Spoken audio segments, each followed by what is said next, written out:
He's got that Mr. Beast dead-eye smile. I'd say a lot of your problems are coming from this area right here, where you look like a Mr. Beast thumbnail, like you have no soul inside of your body. Why doesn't your smile reach your eyes, gent? You asked for the profile review, now sit down and answer me. I have some follow-up questions. Stop! He's already dead! An average Tinder experience. He says, hey, and she says, well, what's up? And he says, how are you? And she says, I'm good, how are you? He says, where are you? I want sex. She says, what the fuck? Yeah, come on, you're supposed to ask for Bob and Vagine first. I'm pretty sure. Like, that's wild. A lot of people want a lot of things, that's what I'll tell you, but ain't nobody getting it. We'll move into the next post. This OP is considering quitting. Oh, me too. She says, born blah, blah, blah. And he says, Aries. And OP says, well, what does that tell you? And she says, well, we're both fire signs, Lamau. And OP says, let's go. I think you look fire, so it's a win-win. Probably lines like that, you should quit, honestly. I'll just be real. She says, you're not my type. I really actually just wanted to know your sign. I was curious. You had somewhat of a Taurus face, but it turns out you're an Aries. Who knew? Thanks for allowing me to waste your time with the prospect of romance. That is hilarious, but yeah, also really mean. What the fuck are you doing out here? She's just that bored, sitting working the little HR desk job. Gen Z boss and a mini. Gen Z boss and a mini. 5'3" and an attitude. 5'3" and an attitude. Goodness gracious. We'll move into another one. This OP says, no thank you. I already ate. It might be a bad thing. He says, how's your day going? And she says, I'm living the dream over here. What about you? He says, nice. I like your sexy body. She says, thanks, my guy. I grew it myself. Like it. Perfect one. I got a nice black chocolate bar for you with lots of milk in it that you can drink. And then OP, yeah, no thanks. I already ate. Holy shit. Does that work for you? Is that something? I guess the big girls, you know, they might be lured by the prospect of food. They show up, they're like, where's all the chocolate? And he's like, I'm standing right here. Oh, miscommunication. All right, next post. Somebody says, even if this is an awful joke, why did he think this would work? He says, hi, you look like you could suck the racism out of me, lol, which is what I need right now because I'm currently on probation for a hate crime. Thank you for sharing that up front, I guess. The fact that you would even respond is wild. But OP says, pardon? Is this an attempt at a pickup line? Because it's not funny at all. He says, you didn't chuckle? Not even a little?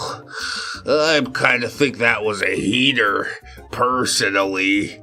Yeah, it goes to show your sense of taste. OP says, if that's your idea of a joke, it does explain a lot. Why are we even continuing this conversation? Like, I don't want to engage with that. He says, I mean no disrespect. I love my black queens. You have never been with a black girl in your life, have you? You can tell me, it's fine, you know. He'll never admit to it. He'll never admit to it. OP says, act like it then. He says, I'm sorry. Do you think we can start over? I pinky swear, no race play. Okay, good. Yeah, that's the lowest ever bar that we've just cleared, so I don't know. It's something tantamount to progress, isn't it? I won't expose the precious Gubbenses to this one. We'll do the next one. Give me the next one. It seems like this is an average Tinder experience too, where people just try and sell you shit. OP says agents need their commissions too. Somebody liked a photo and said, in all seriousness, you should apply to be a model. Apply.selectmodel.com.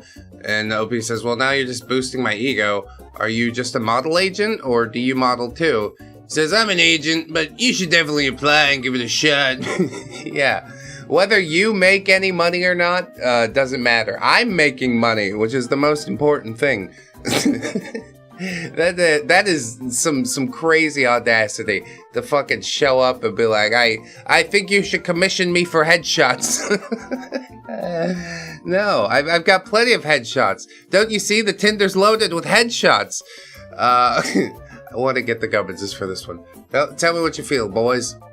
He is a hookworm. He wants to burrow into her skin brain. He whispers, "You are pretty," to make her sick. Then he will drink her money. She will pay him to eat her. This society is a gangrenous leg, full of buzzing flies. Unfortunately, we are stuck here sucking the marrow until everything implodes with us inside. Gubbins. That was fucking unhinged, Gubbins. I love it. Yes! Yeah. How about you, Dark One? Witnesses. This is not a predator. This is a bottom-feeding fungus. He finds the weakest part of the host, vanity, and attaches his feeding tube. That link is the mouth of the leech. This world is not cooked. It is a rotting corpse. He is just one of the maggots writhing on it. Dark Gubbins. Yeah, it's a good try, Dark Gubbins. I feel like you're trying to ride Gubbins' coattails, though, with that one, you know? Gubbins kind of had the gangrenous maggot flies covered already. I hope nobody's eating during this episode. Probably a lot of people do. Sorry about that, everybody. It wasn't me. It was the Gubbinses. Let's go ahead and get into another post, I guess. Stop cold calling on fucking dating apps, okay? All right, moving on. This OP says, guys, chivalry isn't dead. So, is your head game as good as you look, or? She says, wow, what a great first message. I mean, I'm genuinely asking, okay? I don't want to set myself up for disappointment here, where in actuality you've disappointed not only this woman, but everybody around you, your parents, just perpetually for your entire life. And yet you continue to wake up every day and choose to be this way. Why is that? Why do you think you'll die alone? Lay down on the couch and tell me about your relationship with your mother, would you? It's fucked up. It's very fucked up, I know that. We'll keep pushing. Oh, it's another profile review post. Updated photos. What would you change? What's missing? Please. Fuck you. You fucking off. You are what I want to be missing. Okay? Just. Can we stop with all the... I have to sort through like 50 of these every time I make a fucking Tinder video. Nobody cares, okay? Your profile sucks. That's why you're not getting matches. But he's like, why does it suck? Because you suck. If you were worth getting to know, then people would come and get to know you, wouldn't they? Jesus. Okay, here we go. It's kind of nice head shape, you know? A little Giga Chad vibes, although it might be the beard. I don't know what's lurking under the beard.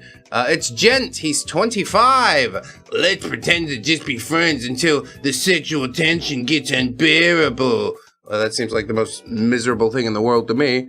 He's hoping some chick will read it and be like, it's just like that romantic comedy movie I saw one time. Vorschau, bear biten. I guess we're in Germany, maybe? Gent. Gent? Was all the gentlemen named after you? I'll tell you the problem right now. Despite the molding of the beard and what, you can't fix the mouth. He's got that Mr. Beast dead-eye smile.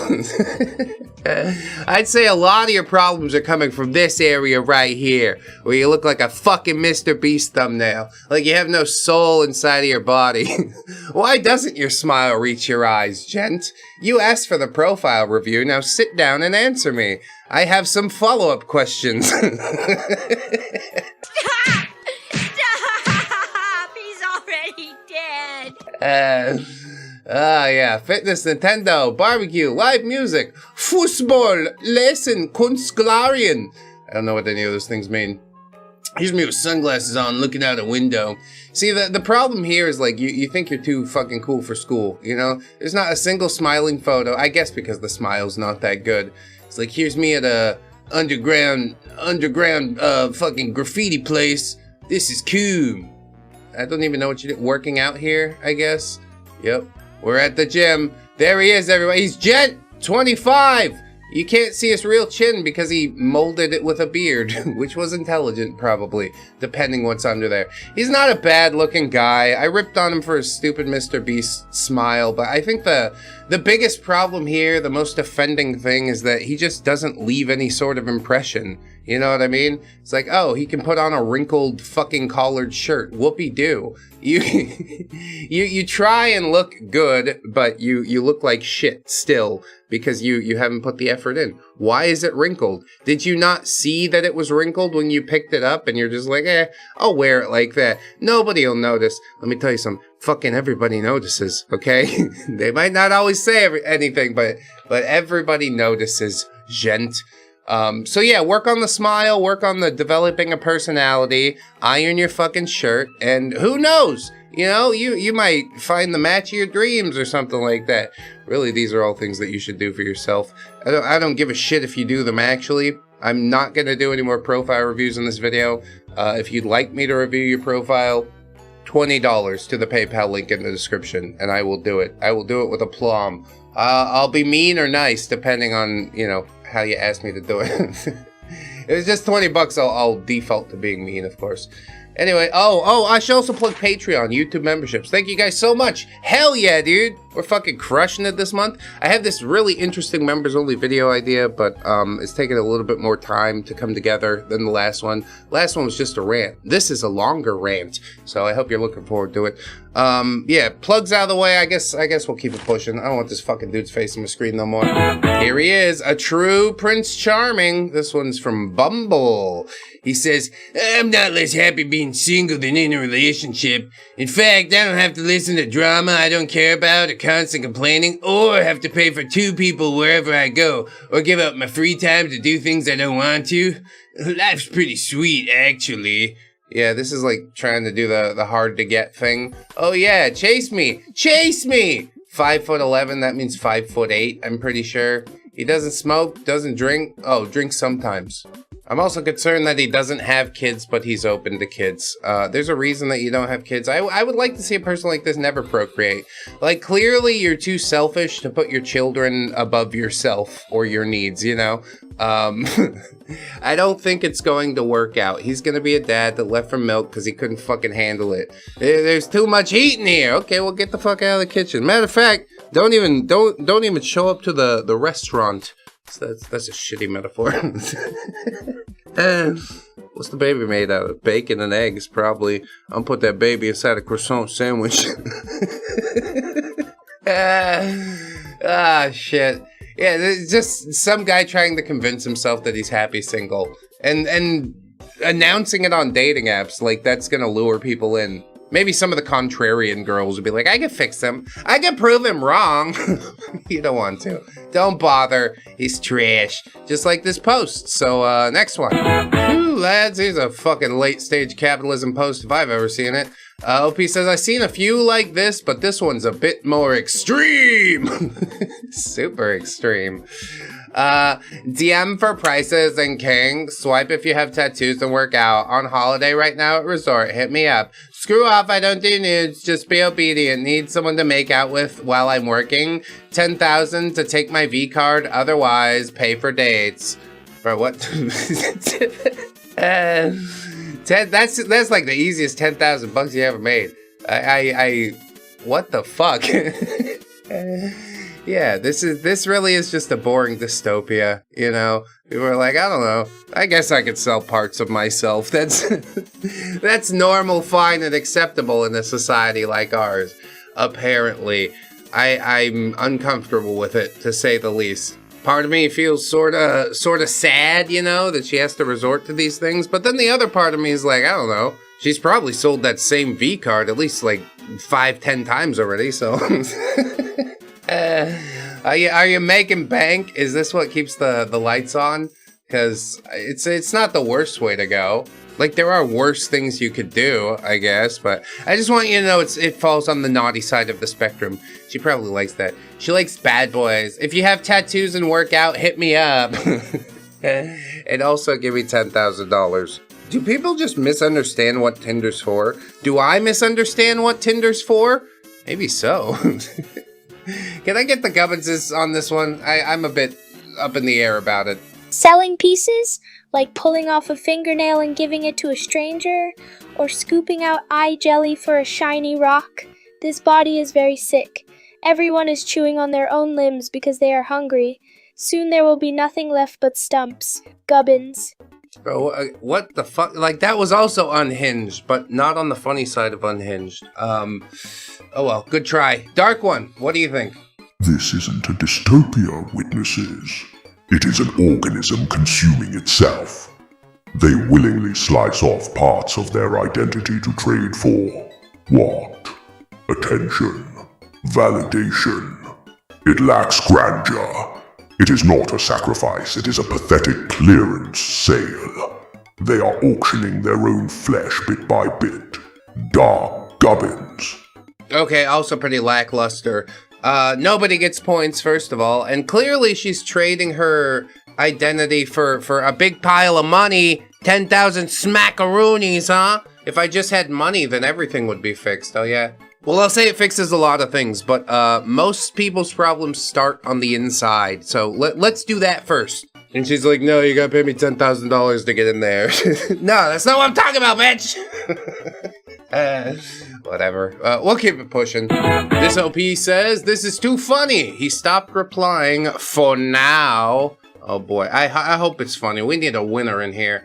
He says, hey, do you want to get pregnant, X? And she says, well, yeah, haha, not right now, though. He says, I'd be happy to help you out with that.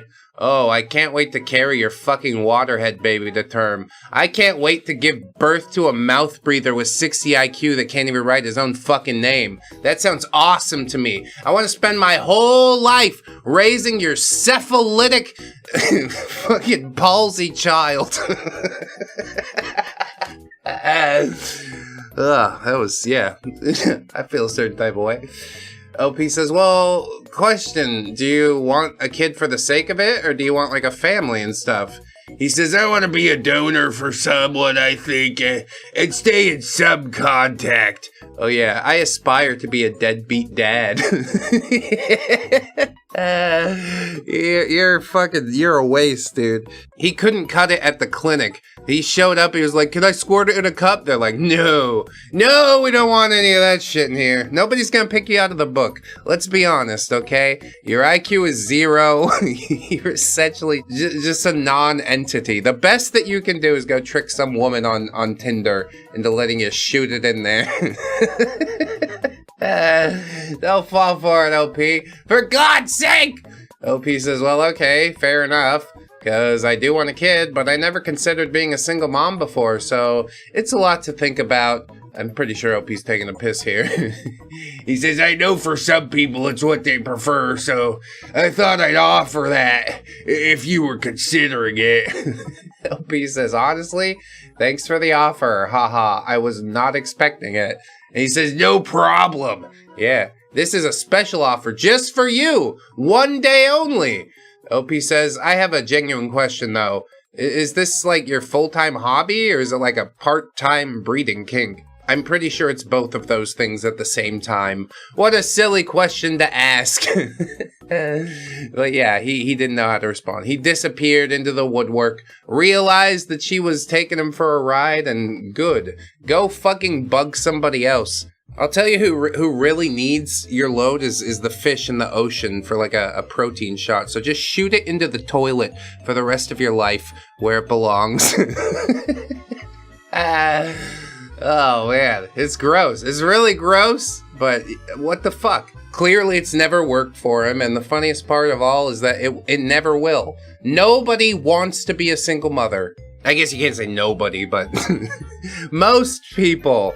Yeah, that's like the hardest fucking thing ever. You don't want to. Trust me. Even if you think you do, you don't. Alright? Many hands make light work, and God, kids are a lot of fucking work. So yeah, that's all I gotta say. Weird, desperate, stupid dude. I wish OP would have, you know, told him straight to his face all the things that I said, but we can't get everything in life. Maybe he'll see this video at some point, I really hope that beyond anything. Anyway, we'll keep it moving. This OP says, much to unpack here. It's blank, everyone. He's 26. Looking for long term, but short term okay. Yeah, this boy will take what he can get, let me tell you. About me, you're not that great. Start messaging first, Lamau, cause I ain't middle finger emoji. I give it a day, if that, before I'm bored of talking to you. Sleepy time emoji. If you only date for money, then go away, you tramp. My daughter's the most important thing to me, as well as family. If that's not for you, well, you know where the door is. Actually, it's a liminal digital space. I'm sort of fucking trapped in here. I don't know where the door is. Help! Help! I'm trapped in here with this guy that apparently hates all women, but also has a daughter. Like, your daughter's going to encounter men like you. Probably she'll be well-versed at that point. She'll see the red flags because her own father exhibited them basically 24/7 until she was able to get the fuck up and out. She's gonna leave forever. She's gonna never talk to you, and you'll wonder why. I'm telling you right now why, because you're gross. You've made presumptions about an entire gender, and, well, that's, you know, sometimes fun for the lols. The problem here, the thing that makes it really not funny is that you presume that you're better than everybody around you, which is just not the fucking case. You offer nothing. Date for money? How much money do you make? Would you like to compare bank statements? Trust me, it's not about that, okay? He's like, oh, all these girls want to come around and try and take my McDonald's money. My hamburger french fry money. Oh, God. Why don't you live in the real world with me just for a minute and accept the fact that you don't care that much about family. You care about preserving your own ego and feeling like you're better than other people. That's really what all this is about for you. And I feel terrible for your daughter. She is going to go no contact with you at some point. I've laid out all the reasons why. I can't anymore. We don't have that much time left, so we'll keep it pushing. Maybe another post or two. I said I wasn't going to do another profile review, but here I am, sort of irresistible. Don't worry, I'm going to bill Jeremy for this $20, okay? Profile review, 21 male. I have more on my pro fool, but can't upload more pics here. Oh, darn. Oh, darn. I wanted to see all the pics of you and your crazy hair, Jeremy. I guess, yeah, that's a look. He's not a terrible looking guy, but then you get to the about me bio thing and it says, you like me. My mom has a very simple requirement. It's like you're immediately giving off mama's boy. Ew. I don't think that's very attractive at all.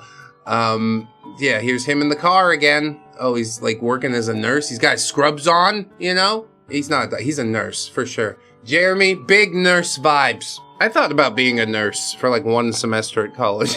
But I'm glad I didn't go that way because I might end up like Jeremy here. Open to whatever life offers, goofy face. An oasis of the seas. Wave emoji. What the fuck? Oasis of the seas? What does that mean? Do you have water inside of you? I guess everybody does, really, if you think about it. Here's Jeremy and his shitty low-effort jack-o'-lantern. Is this supposed to be like a Minecraft thing? You're making a creeper pumpkin there, Jeremy? God, I'd love to bite that smug-looking nose off your face. But also look under the pumpkin. Jeremy might be packing some schmeat, dude. Did you look? I scrolled past it. My parents will like you if you like me. My mom has a very simple requirement. Also, my mom and I have the best relationship. Floating hearts emoji. Jeremy, fucking stop. Don't. Okay? I'm glad you have a good relationship with your mom. I have a good relationship with mine as well. But it's not a central tenet of your personality, okay?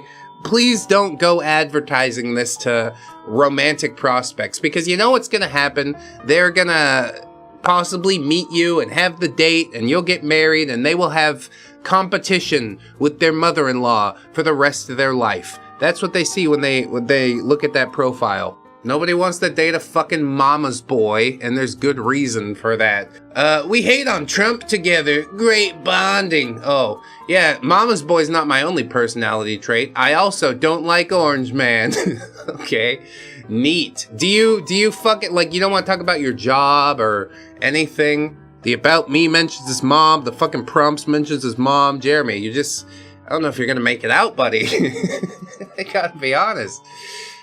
Me, I'm a grown-up. Also me. How do I cook? I'm learning, I promise. Yeah, mommy always cooks for me. I'm surprised mommy wasn't included in every fucking prompt.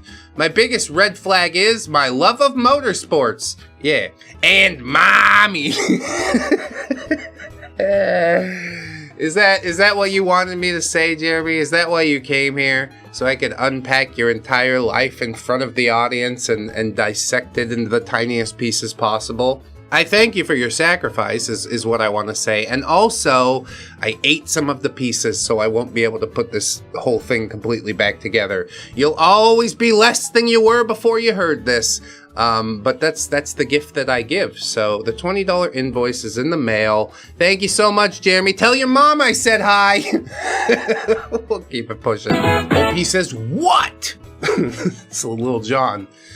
What? The dude says, yeah, you need kissing immediately. OP says, hey, you're cute, but let's see about coffee first. Eye roll emoji. And OP says, what is the eye roll for? And he disappeared. He doesn't have $5 for coffee. He just wants to put his tongue into your face, okay? It's best that this didn't go any further. I guarantee you that much. We'll keep it pushing. This OP says, I'm so fucking done. Me too, almost. She says, hey, and he says, hi. She says, got any good icebreakers? And he says, how many fingers can you fit? Yeah, probably not the icebreaker that we was hoping for. You should say a really fat polar bear. A big fat polar bear is my icebreaker. But no, the fingers thing, I guess, I guess you can. It's a wild swing. Looking for long-term partner, monogamy. About me, bye. I can speak Spanish. Please be funny. Anyone from blank here? Also, how many fingers can you... Like, you should just put that in your about me. Do not open a conversation with me unless it's a numerical introduction. 12, I'll be like, dude, how'd you get that many fingers? Gotta fit a couple toes in there, the big toes, too. That takes extreme flexibility, though, you know? That's the type of flexibility that should be applauded. This woman should be in the Olympics. Instead, she's working at the soy cowboy over in Thailand, shooting balloons with darts from her hoo-ha, you know? The world's a rich tapestry. I don't even know what to say about this. It's fucking weird, okay? Everybody that we come across on Tinder is basically weird. There's a reason that you're relegated to Tinder. If you could interface in real life, then you wouldn't need this. Maybe it's different now. Maybe I caught the last fucking helicopter out of Saigon and the entire landscape is different. I guess that is sort of the case. Somebody was asking me for what I did for freelancing when I first came to the Philippines, and I was like, yeah, copywriting, but AI has washed the bridge out. 10 years later, I could not take the same path to where I am now, and I think that's wild. Anyway, bit of a tangent there, I guess, but how many fingers can you fit? Oh my god. Okay, fine, whatever, fuck it. I got nothing. Next post. Alright, I found the capstone. Here we go. Started out fine, and then it only got worse. About me. I don't respond to simple hi, how are you, or emojis. I'm an open-minded person. I have no taboo topics. My interests include sports, military history, astronomy, SpaceX. I'm a fan of Beksinski's work. I'm a fan of Beksinski's work. I love cooking, particularly Italian dishes. I'm a frequent traveler. Japan is my next destination. Oh yeah, we're definitely painting a profile here, aren't we? I like girls' bums and hairy sliz and booba and feet with painted nails. I like open-minded, flashing girls. Are you the one? First meeting with bum licking. Oh yeah, it sounds like I would hate absolutely everything that you said there. No thanks. And then fucking a week later he's gonna post on Tinder and be like, why is my profile not getting matches? Show us the about me. At least he didn't talk about his mom, I guess. It's the one saving grace we have here. All right, Gubbins, take this one away. Wrap it up for us. He built a very thin, dry crust. He made it from history and space, but the crust is cracking, and all his wet, lonely horniness is leaking out. He is not open-minded. He is a gaping hole, a sad, sticky puddle that thinks Beksinski will make someone touch it. He is just a desperate, shivering urge. Nothing else is in there. Gubbins. God damn. Savagery. All right, Dark One, see if you can match it. Go. Witnesses, this is not a person. It is a list of demands stapled to a libido. He presents his intellect as bait, but the hook is just his pathetic, grasping loneliness. He believes this sad resume of interests excuses the fact that his personality is just a collection of bodily fluids. He will die unlicked, confusing his desperation for a personality. Dark Gubbins. He will die unlicked. A sad, sticky puddle that thinks Beksinski will make someone touch it. Both of you guys get a point, but I think Gubbins was up 1 point. So Gubbins wins the trophy again today, everybody. Hell yeah, dude! OP says, she wasn't impressed that I didn't have floor seats for a first date. Well, yeah, that's dodged a bullet. Gold digger vibes out here. OP says, haha, how about a Spurs game? She says, floor seats? And he says, lol, no. Lower bowl. And she says, oh, that's not impressive. Ha ha ha. OP says, well, that's okay. I'm not here to impress anyone. I wish you the best of luck with your search. Good luck, smiley face. Yeah, now you don't get to go see the shit at all. How's that? You like that better? Or are you just gonna wait around for floor seats for the rest of your life? She probably was pretending she liked things anyways. The Spurs, what was that? Basketball? I don't watch much of the basketball. A little football, you know. Also, the Euro expats are trying to, you know, get me into the rugby and such, but I just, I don't really vibe with that none too much, you know. Maybe I could, I don't know. Anyway, good for you, OP. That's what I'll say. Self-respect and walk away. Beautiful. Let's get into another post. This OP says, I wish this was satire. About me. I'm from Poland, 5'11". Requirements to be my girlfriend. 1, must have big boobs. Laughing. I'm not gonna read out all the emojis. Usually I do if there's just 1 or 2, but this is like, this is fucking ridiculous. What are you even doing here? Okay, stop it. 2, must cook me dinner 7 nights a week. 3, must have nice hair. 4, must ignore guys who talk to her besides me. 5, must work out regularly. 6, must have no debt. 7, must have no bad tattoos. 8, must have no kids. 9, must be between 20 and 40 years old. 10, must be beautiful. I mean, some of these, you know, I do wish they were satire, but other of them, like, it's perfectly reasonable to be like, I don't want to be saddled with debt, you know? The ignore guys who talk to her besides me is kind of weird. Cook 7 nights a week, also fucking weird. Big boobs, nice hair, yeah, I guess that's all just a matter of perspective, isn't it? I can't fix this for you, but I do want to feed all of these emojis to the Gubbins, so I'm gonna do that. Is man typed like he's proposing to an iPhone? Every sentence a hostage situation between emojis. Gubbins. Real. Dark One, go! 10 Commandments of Loneliness, written in readings. This isn't a list, it's a cry for help, disguised as clip art. Dark Gubbins. 10 Commandments of Loneliness written in wingdings. I gotta give the point to Dark Gubbins on that one. Fucking savagery. Alright, let's keep it rolling, boys. This next title caught my attention. The most epic randomness. Yeah, he's gonna be just like the fucking wingdings guy. He's 48 years old, 45-year-old human man from birth. Yes, his name is Hugh Man. Hugh Man. Now that's a name I can trust. Single father of 3. I like vanilla-based ice cream with yummy stuff in it. I guess that's good. Not just any stuff. I only want the yummy stuff. The vanilla brings out the flavor of the yummy added treats, more so than chocolate. Okay.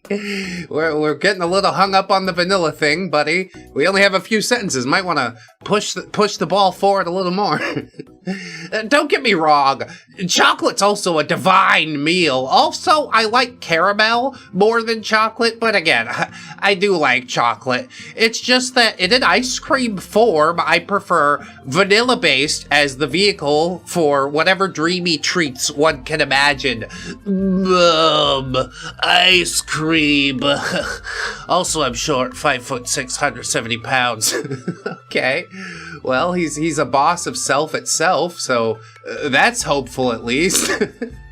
But I think we could have done better. You know, there was a lot of time wasted on the ice cream thing, and I don't know if that's enough to really forge a human connection, you know? Some chicks could be swiping and be like, oh my god, I like vanilla ice cream too.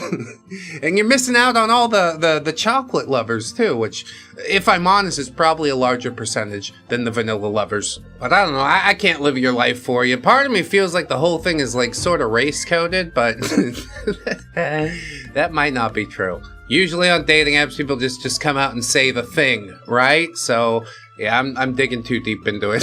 I've overthought this already. He doesn't give a shit. He's just thinking about his next chocolate ice cream with yummy treats in it.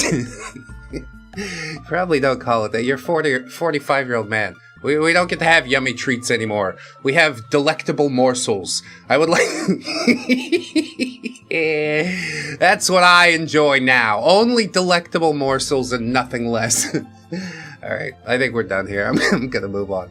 This OP says, just trying to get to know you. Yeah, maybe you don't want to though. She says, everything is temporary.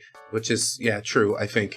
I'm looking for someone who wants to get to know me, grow, learn, and explore together the complexity of this world. I mean, if it's all temporary, like you said, why does the complexity of this world matter? Maybe we should look towards, like, cosmic truths and things like that.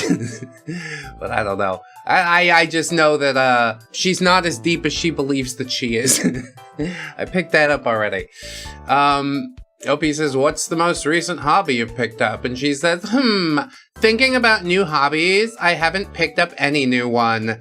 OP says, well, what old ones fill your time then? And she says, no, I'm usually a boring person who don't like doing much. You wanted to come across as not a boring person, so you said things that you thought an interesting person would say. Isn't that the case? It's pathetic. Please do better in your life. Like, you could pick up a hobby right now, you know? I picked up the guitar again recently. I'm like, oh god, I'm rusty as shit, but we'll get it figured out, you know? just something to occupy your days, you know? I can't believe that you just sit there and fucking doom scroll, or Instagram, Facebook, Netflix, whatever the hell it is you do. Choose something better for yourself, your future self. The people around you. Really, yeah, it's the worst choice that you can make to fucking sit there and do nothing. But okay, cool. That's a great personality. OP says, well, that can't be true. There's gotta be something uniquely interesting. Like, what's a fun fact that hardly anybody knows about you? And she says, no, I'm just a typical normal person. That's what an alien would say. Nothing unique. I work a lot. I like to watch dramas in my downtime, but that's not new or unique, lol. So, what exactly is your fucking brain filled with? Like, what do you think about? Like, even when I had a desk job, I was still plotting and planning, like, I'm gonna make this YouTube video when I get home. Oh, I got a good idea for some content. Oh, we could try this thing out. But I don't know, just somebody without any hobbies or passions or dreams. Just I guess, think about the next thing that's going to happen in the drama series. But yeah, to me that sounds like a big distraction. I don't. You're not out here seeking cosmic truths. You're fucking constantly distracted. That's not how any of this works. I guess OP matched because he wanted to find somebody who could explore with him. But yeah, she was just a couch potato in disguise. I think if you're a couch potato, just fucking say that. Say that part. Most people are these days. Okay. If you're one of the people who actually likes to do things, let me know. And it really shouldn't be this hard. Gubbin says, how do you feel about this contradiction?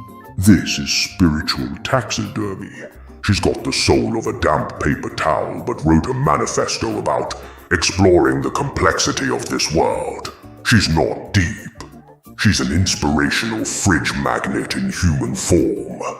Dark Gubbins. I love that. Very strong performance. How about you, son? She say I'm boring, then say I want cosmic growth.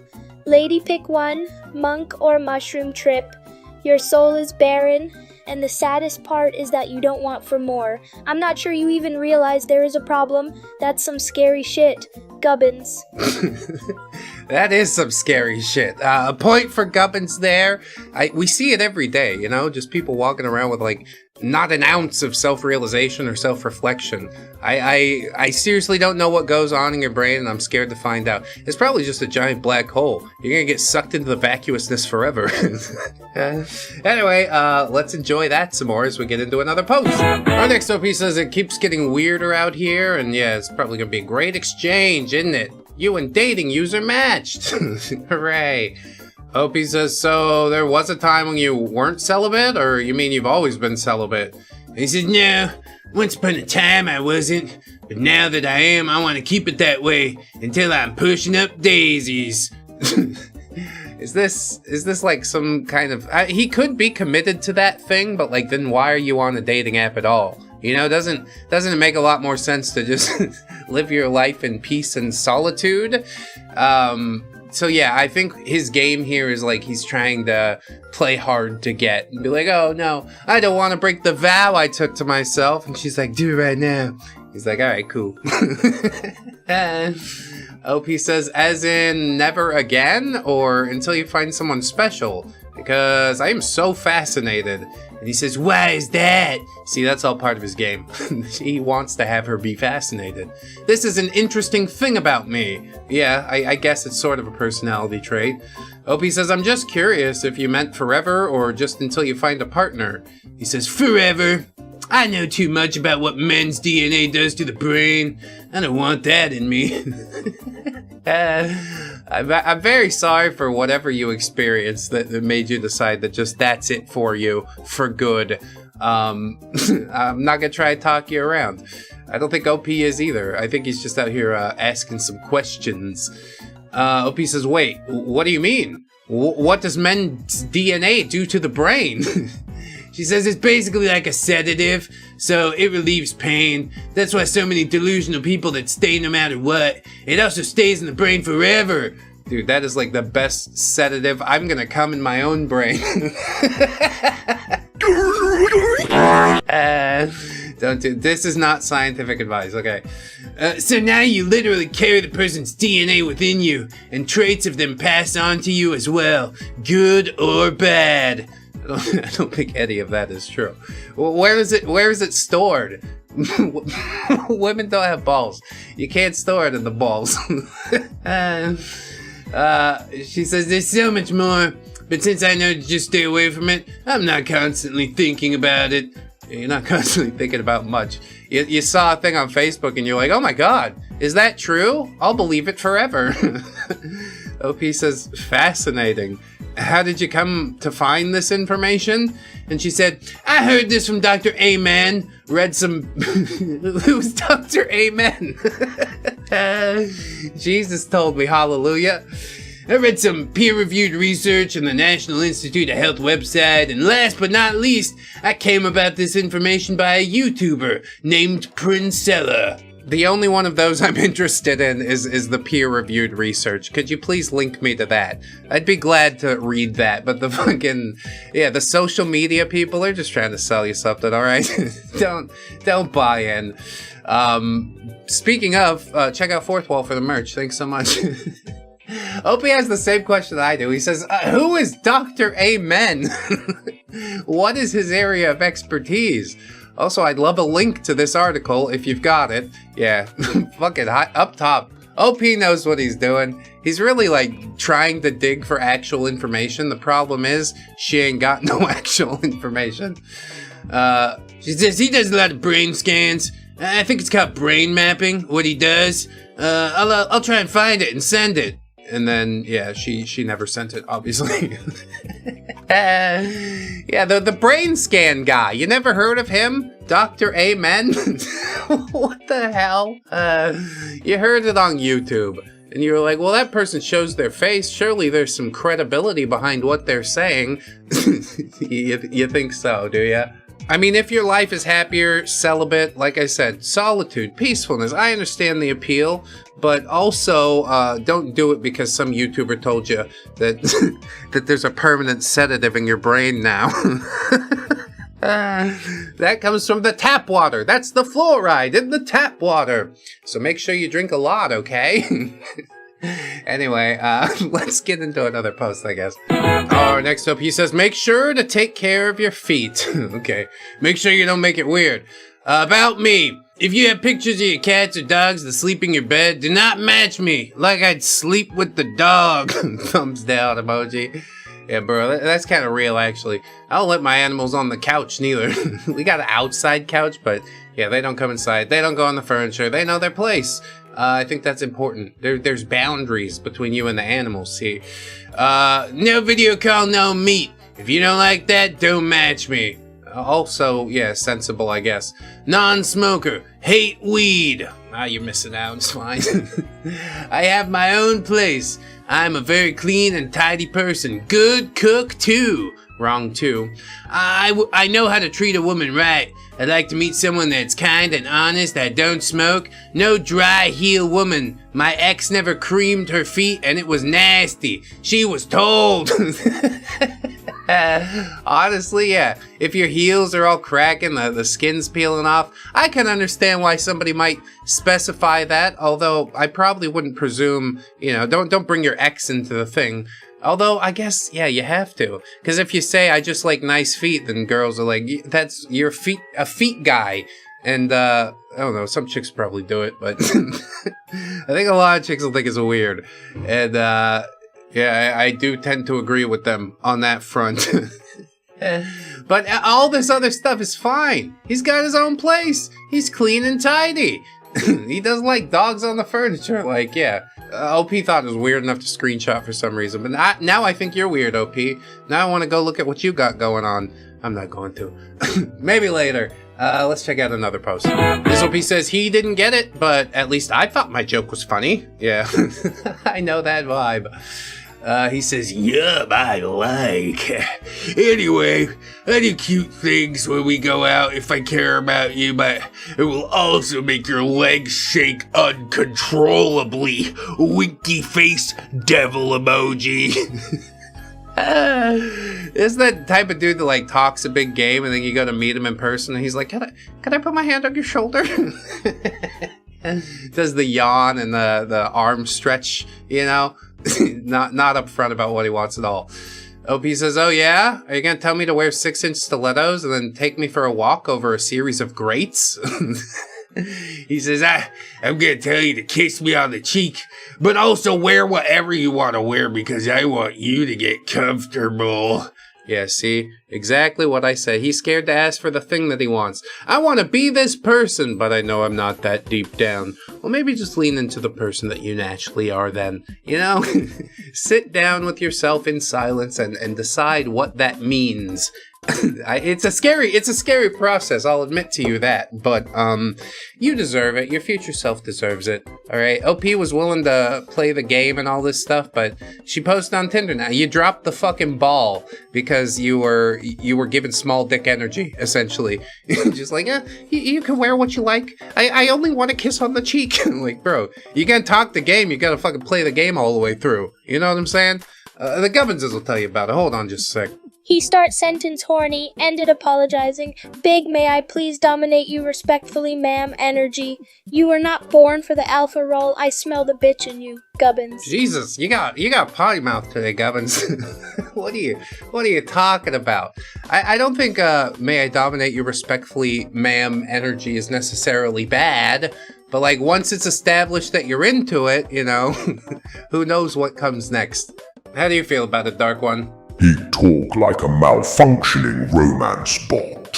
Thinks legs shaking is seduction, but folds like wet paper the moment she jokes back. Man tried to be Christian Grey and ended up Christian Beige. Dark Gubbins. Damn, I gotta give Gubbins the point on that one. Christian Grey and Christian Beige, like I see what you're trying to do there. It's almost a good analogy, but it just wasn't as good. It wasn't as good. It's really hard to compete with telling somebody that they have bitch energy or whatever Gubbins said. Let's keep it rolling. We'll get into a few more posts here. This OP says, I'm new to Tinder game and want input on my bio. Dude, this is the worst fucking game in the world. You don't want to play this, okay? It's pay to win. There's really like no actual fun gameplay loop here. It's a bunch of bullshit forever and you pay for it. You don't want to do it. Trust me, quit while you're ahead. But let's see his profile, I guess. Things about me is I love weird and fun sense of humor, including memes and puns. I'm also into jazz and blues/rock music, mostly 60s era and 70s music. Yeah, dad rock. I like dad rock. I didn't have much of a personality, so I just adopted my father's. Explore some current music, damn you. There's good stuff out there. Like the ReddX Halloween album dropping tomorrow, Meet the Halloweenies. Ooh, you're gonna love it. There's at least one blues song in it. After that, I'm basically everywhere with music. I love to write poetry. To me, poetry is an extension of yourself, and what you feel and see becomes art. If you love jazz and blues, feel free to share them and see what we can bring together. I mean, it does seem kind of the hopeless romantic sort, but I guess it's easy to talk a big game. I'll say that for and about me, it's not bad. You actually talked about yourself and things that you like and can connect on with other people. So, that's the best that we can do. The game's rigged against you, no matter how fucking good your about me is, unless you do like a PowerPoint thing. But even then, like, so many people have done the PowerPoint thing. It's hard to make a splash on Tinder these days. Prompts, the key to my heart is being yourself and let's have fun. Message me if you also love Avatar. Not the blue peeps, but the Avatar who mastered all 4 elements. Yeah, it seems like surface level, but I guess it's supposed to be, you know what I mean? You don't want to let your freak flag fly this early. But to me, it also feels a bit like just oatmeal. Bland and boring, and there's not a whole lot that I'd be like, hell yeah, I can't wait to meet this person. Maybe the first sentence. You love weird memes and puns, do you? Welcome to the ReddX YouTube channel, Bean Boy. What does Bean Boy mean? You'll figure it out. Delve deep enough in the archives, you'll figure it out. Anyway, yeah, a rather mid profile, if I'm honest. But it does fulfill all of the requirements for, like, you know, an average profile. So good. Best of luck out there on Tinder. You poor soul. I'm sorry. I'm sorry this happened to you. I can't watch this. We need to move into the next post. Here's another guy who wants a profile review, and I'm happy to oblige. I also do it for $20 through PayPal. That link's in the description. Just let me know. Link me the profile or screenshots, I guess. I'm not going to download Tinder. Never in life. But here's fella. You know, your beard looks like shit, first thing I'll say. But at least you got a clean white shirt on. And that's important. I like your watch. I like a man who wears a watch, you know. He says, my bio. Hello, beautiful people. I'm new to Berkeley, but born and raised in NorCal. Just started my career in construction management. Outside of work, I like to shoot film. I have a ton of pictures from a solo trip to China I'd love to share. I'm a huge buff of anything motorcycle related. 6 foot, drinking yes, sometimes smoke, man, don't have kids. Yeah, okay. It's about as basic as it gets so far, isn't it? Oh, there he is with a little graduation thing. I'm hoping you're bad with direction because I actually have a great sense of navigation. Oh yeah, that's your superpower, is it? I know where north is all the time. Wow. Good for you, Boy Scout. My dream is to be financially stable so I can do what I really like and not worry about money. What is it you really like? Shooting film? Traveling to China? We've not been specific about that quite yet. Here he is on a motorbike. Low-key, I think I'd rather shit in my hands and clap than learn to play another card game at a party or hostel. Oh, come on. Fucking too good for Cards Against Humanity. Oh, look at you. Look at you. He spent less time playing cards so he could shave his face, except he never shaved his fucking face. And there he is again. Beardy boy. Beardy boy. Yeah, what do you want me to say about your profile? It exists, okay? It lets you know that people are out there. Like, he looks cut up in one of these. Your beard looks okay in the one where you got, like, the aviators on and shit. That's about it. At every other point, he's got ugly hair on his face. And I think that's the entire problem. You're welcome. PayPal me the $20 when you can. I really appreciate it. I'm not doing any more profile. I hate this fucking shit. It's the worst part of r/Tinder. But we'll keep it pushing just a little bit more. I don't want to end on this one. Ew, gross. Let's see what else we got. God, this is just the worst things ever. What emoji would be best to make sure this is interpreted as a joke? Therapy recently taught me I need a girl who bites. How about like the tongue sticking out with the winky big eye, you know what I'm talking about? That's the joking emoji, okay? Why do you need to come to Reddit for this shit? Can't you fucking be clever on your own? What's gonna happen on the first date? You're gonna fall on your face. You're gonna point the finger at her and all the things that she did wrong and take no responsibility for yourself or your actions. You're a disgrace. You're a disgrace to Tinder, which is already a double disgrace. I don't care that much about this. Good luck out there. I hope at some point you'll develop a fucking frontal cortex, okay? Next post. This one's a woman, at least, I think. OP says, stuff like this makes me wonder if some people use dating apps so they can stay single. She's got a pearl necklace there, a couple snake tattoos, like the worst fucking janky looking Avenged Sevenfold logo I've ever seen. It's a skull with wings. And above it, it says, all you are is me. That's fucking egocentrism, like, written right on your chest? Yeah. I'm out. Already I'm out. My bio. Men disgust me. I read books. Miss Piggy is my inspo. Probably not your type. Definitely not my type. Men disgust me? What the hell are you doing here? Read books like it's something special. Miss Piggy? I think she means the one dating Kermit, but I think she means the legbeard Miss Piggy, who actually has like a minimal amount of self-respect and just tries to puff herself up to make herself feel better. Check out that episode if you haven't. Girl's 5'6", active, in college, rarely drink, no smoking, woman, open to kids, have kids. Oh, well that's good, I guess. You got some run around already. I thought you were disgusted by men. It's just that was a different case. Those kids came from the toilet seat is what happened. I sat down on a truck stop toilet seat and, 10 months down the road, out walks this little person. She's liberal and spiritual and also a Libra. Oh, Libra. Oh, I can't do it. I'm sorry. Sagittarius and Libra just don't get along. I'll let the Gubbinses explain why, I guess. Libra say, let's talk this out. Sag say, I already did inside my head 5 seconds ago. Libra love balance, Sag love chaos. Together they make soup with gasoline. Gubbins. Libra wants peace. Sagittarius wants combustion. One lights candles, the other lights the curtains. Libra craves elegant control. Sag just kicks the scales over and calls it freedom. They start with flirty debates, end with emotional arson. Dark Gubbins. Yeah, one of my roommates was a Libra. He's probably the one I got along with the least, and I ended up, like, just moving out of the apartment with no notice.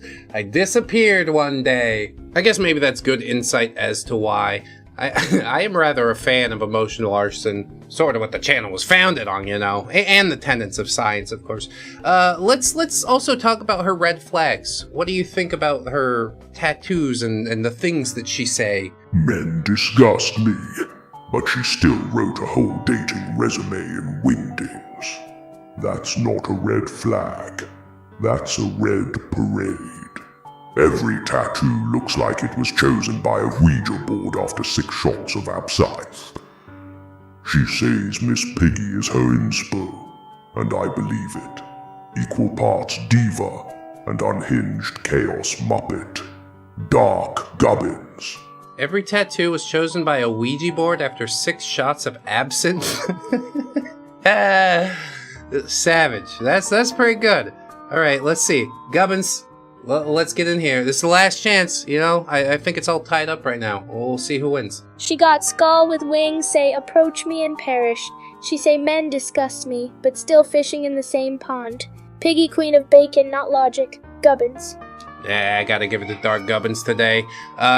Just too brief, Gubbins. And also the potty mouth. I really should deduct points for that, but I'm not going to because I think it's awesome.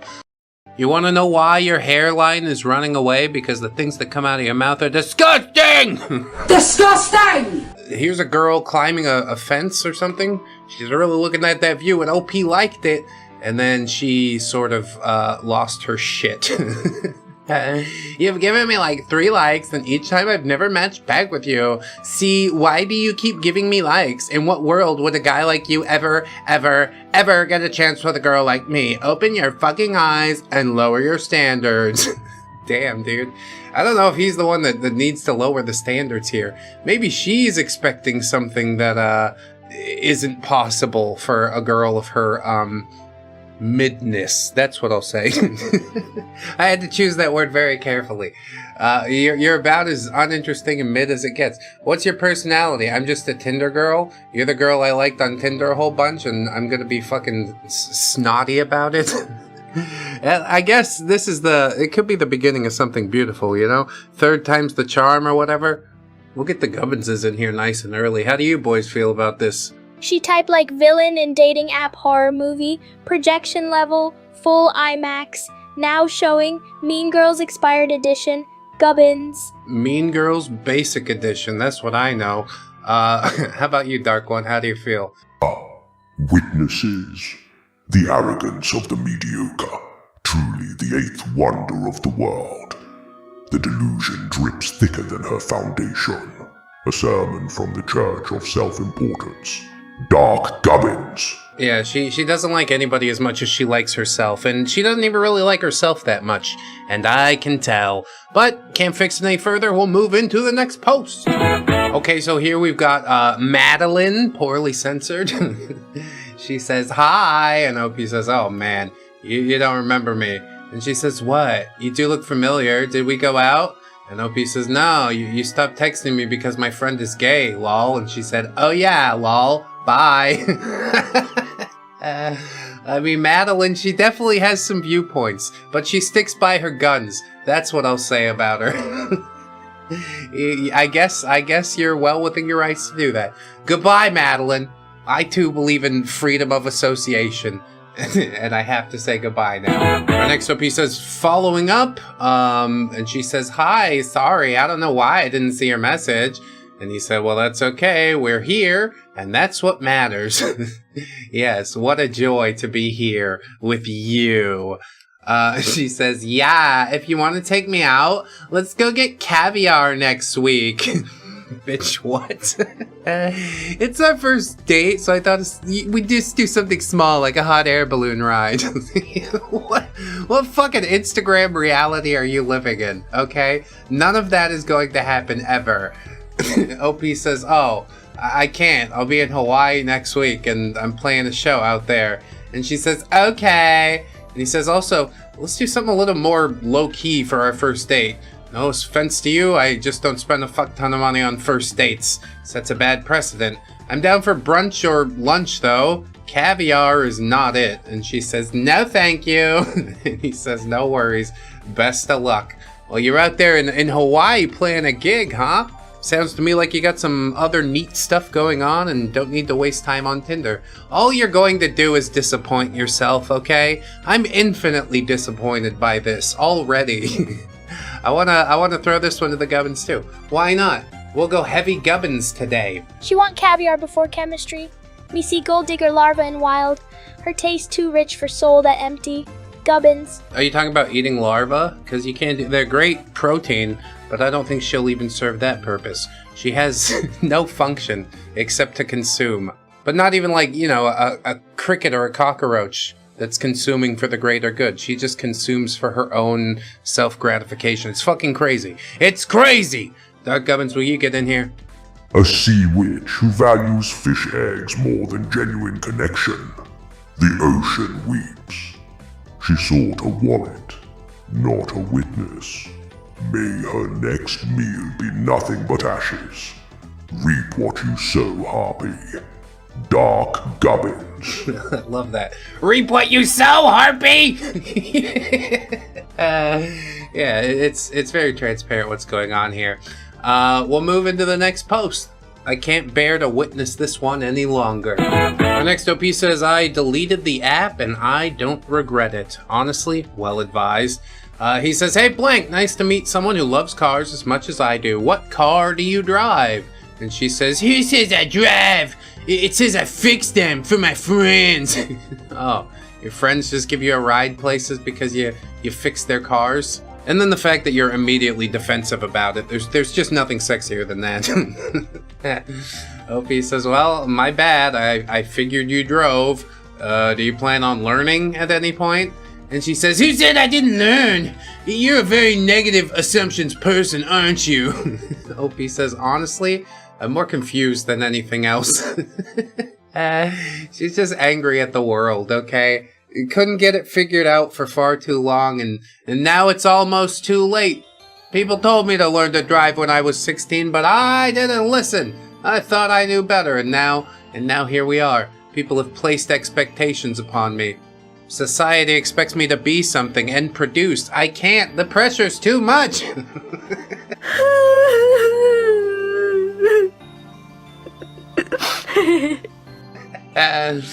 Anyway, she says, you're the one being negative and assuming things.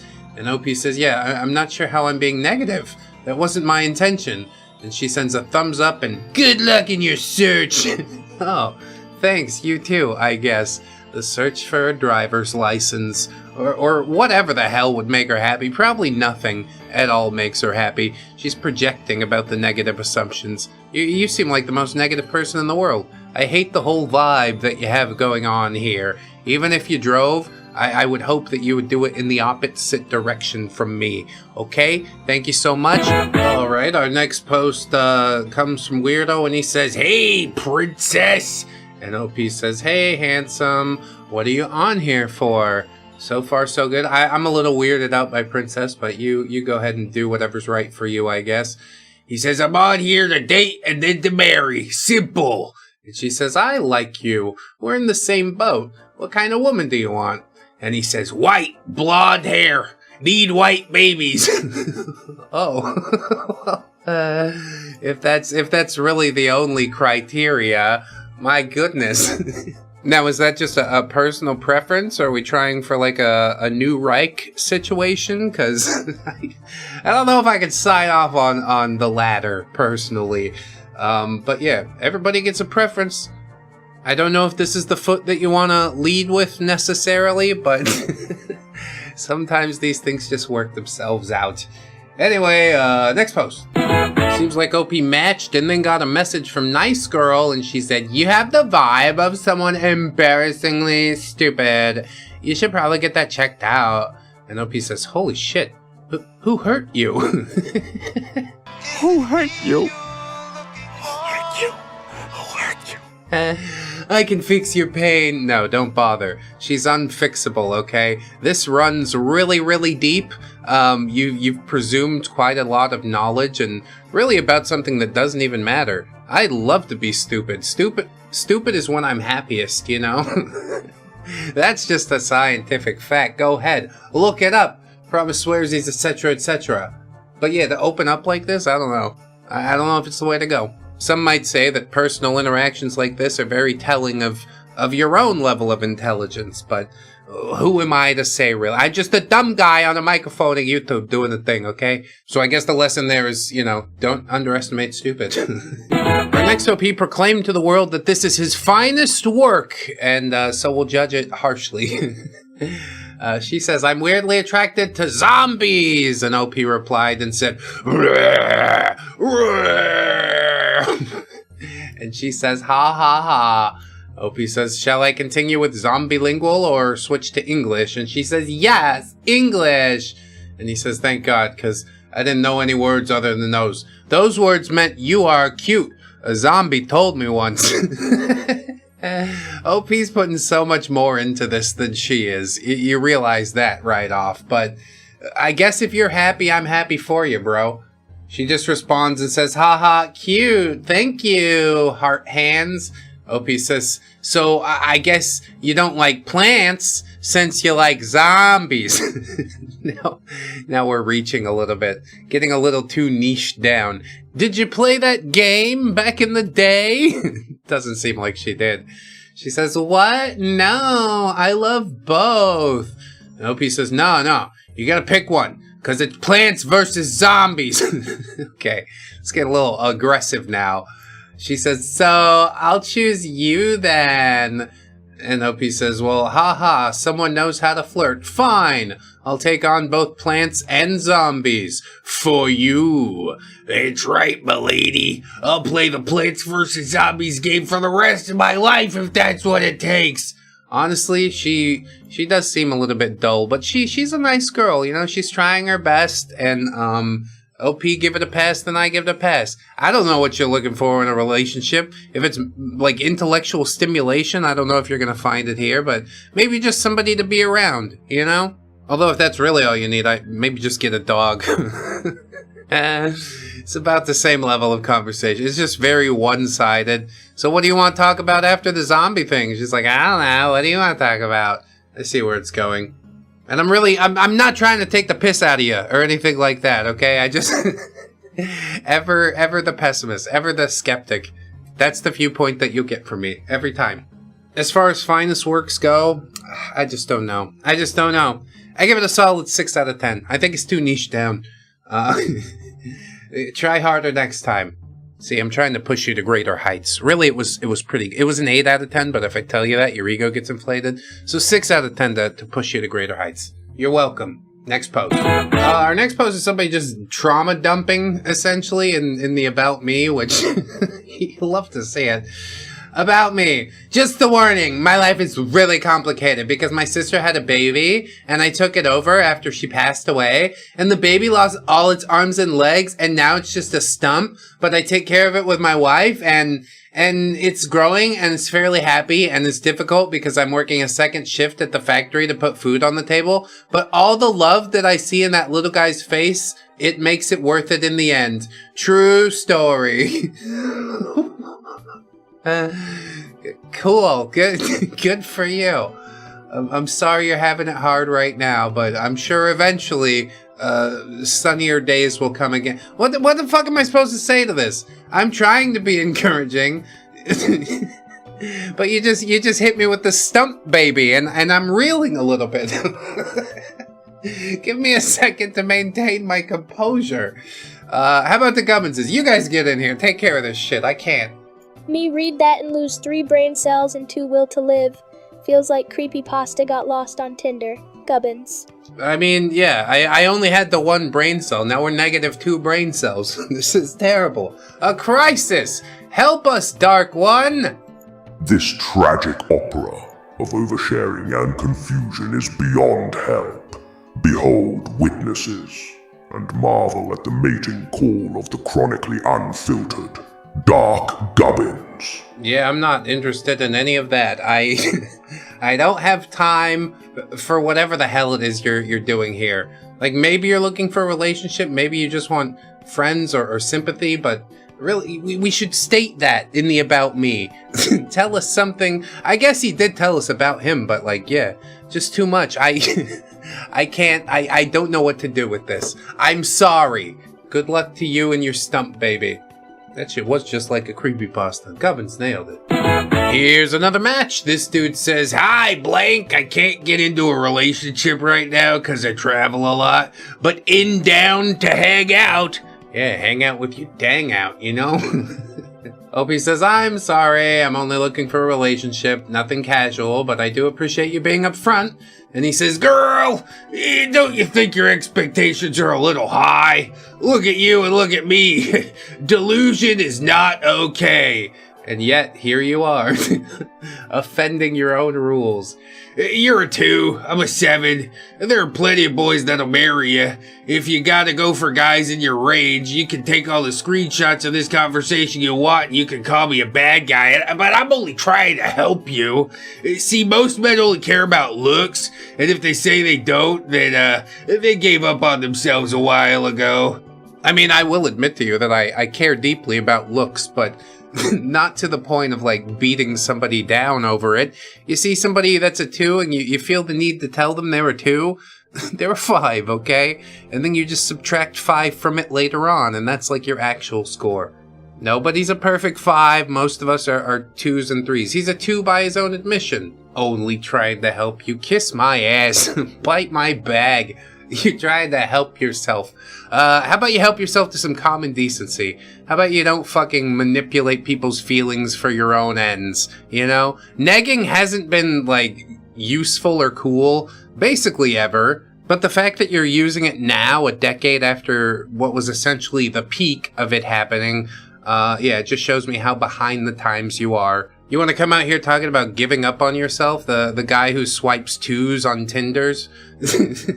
Hello, maybe take a fucking look in the mirror. How about that? Anyway, we'll keep it pushing, I guess. Alright, I like how stupid this one is. LP says, "Hey, my name is Fred and I shout when I get nervous." And then she says, "Is that so?"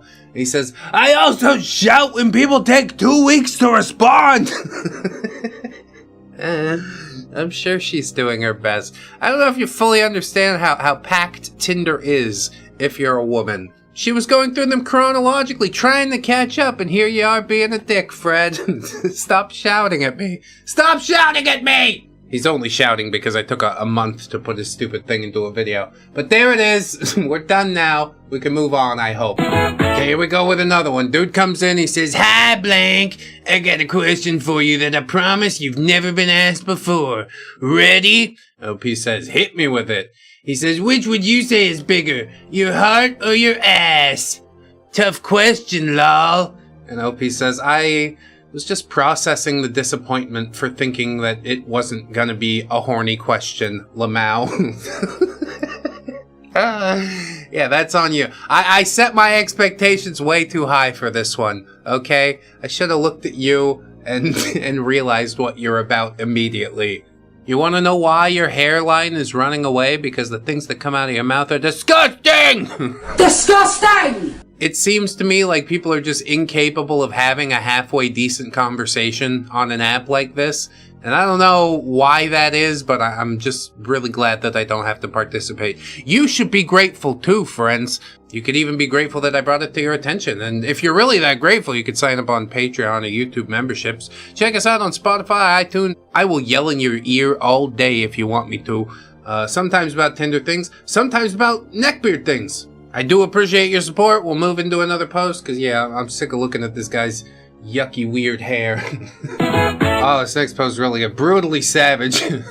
Opie says, "To be honest, I'm just looking for something casual right now, not to be just friends. If that's not what you're looking for, I totally understand. I just wanted to be upfront from the start. Yeah, I just want a fuck buddy is what it is." And her response is, "I would not fuck you if my life depended on it." It's so needlessly cruel. But yes, we're both being honest. You started off our interaction with honesty, and I just tried to meet you there with some honesty of my own. You're gross. It is mean. I'll admit that it's mean, but god damn it, I love mean things. Sorry, OP. You know, don't let it get you down. Take another swing. You'll be fine, son. We all get kicked in the dick sometimes. Oh man. Next post. Yeah, these Tinder posts are getting really weird today. We're going to some strange places. This guy said, "Are you a demigod from the world of Percy Jackson? 'Cause you're making my heart feel like it's been hit by a magical sword. And I'm totally here for it." Arrow through heart emoji. Making my heart feel like it's been hit by a magical sword. This is the clunkiest fucking simile I've ever heard. OP response, it says, "Haha, smooth. Never got into that series, but I'll take it as a compliment.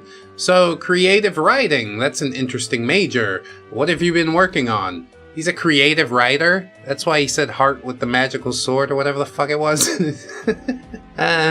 Who is paying this person to write words? Please.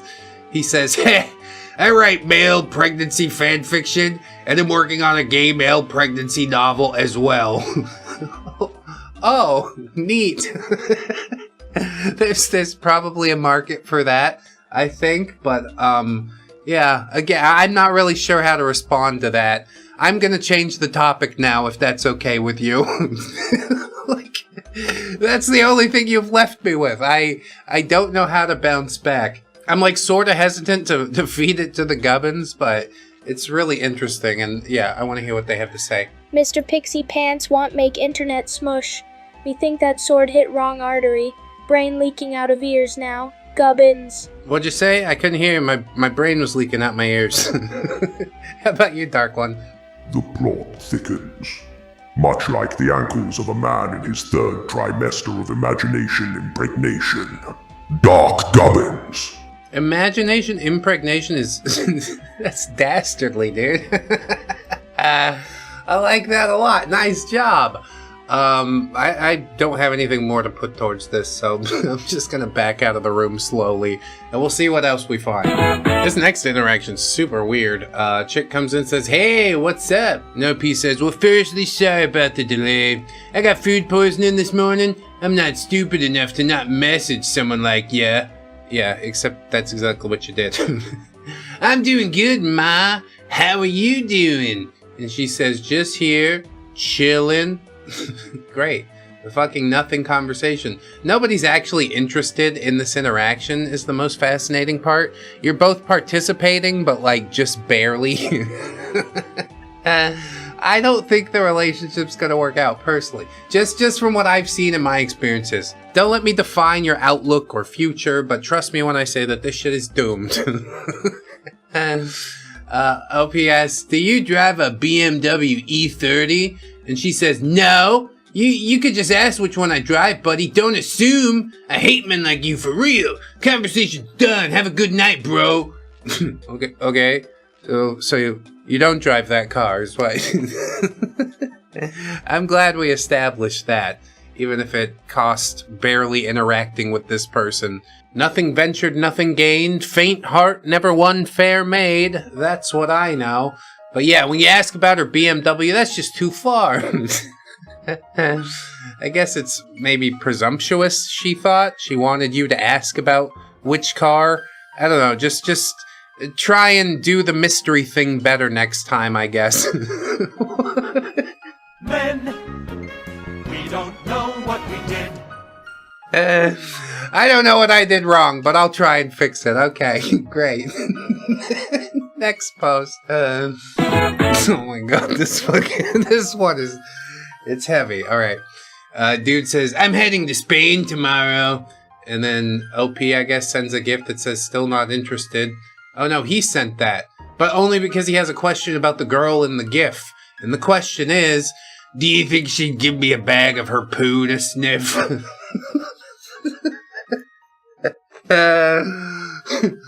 Probably not, if I'm being really honest. I don't know how you engineer something like that, but I'm not going to help you scheme it out. That's a really terrible waste of your mental energy, okay? Stop thinking about poopy butts and pull your life together. OP says, news to me. And he says, I'd love to smell her poop. Yeah. OP says, that really has nothing to do with me, to be honest. He just had to share it with somebody. He had to try and get this demon out of his head. Maybe if I say it out loud, it'll go away. No, the demon exists inside you. You got some work to do on yourself.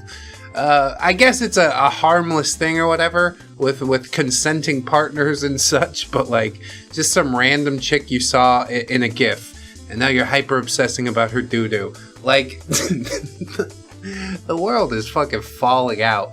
Humanity as a whole, I don't think we're gonna make it anymore. I used to have high hopes for the future, but the tech age it's ended all of that for me. We need to go back to where people only met in person in the town square, and like that's how we maintain the social veneer. But when everybody's online and anonymous 24/7, things get a little more complicated. Dude's not even anonymous. He included his face in this, and he's like, yeah, let me talk about the doo-doo. Okay, man, we all make choices. Couldn't say I'd do the same. Good luck. He's gonna need a lot of luck. I hope we get it figured out. What's that? You want to see another disappointing potential romance fizzle out? Okay, here we go. He says, we would have some good fun together, winky face. Already, it's like, yeah, sleazy, gross. But OP's trying to keep it relatively normal.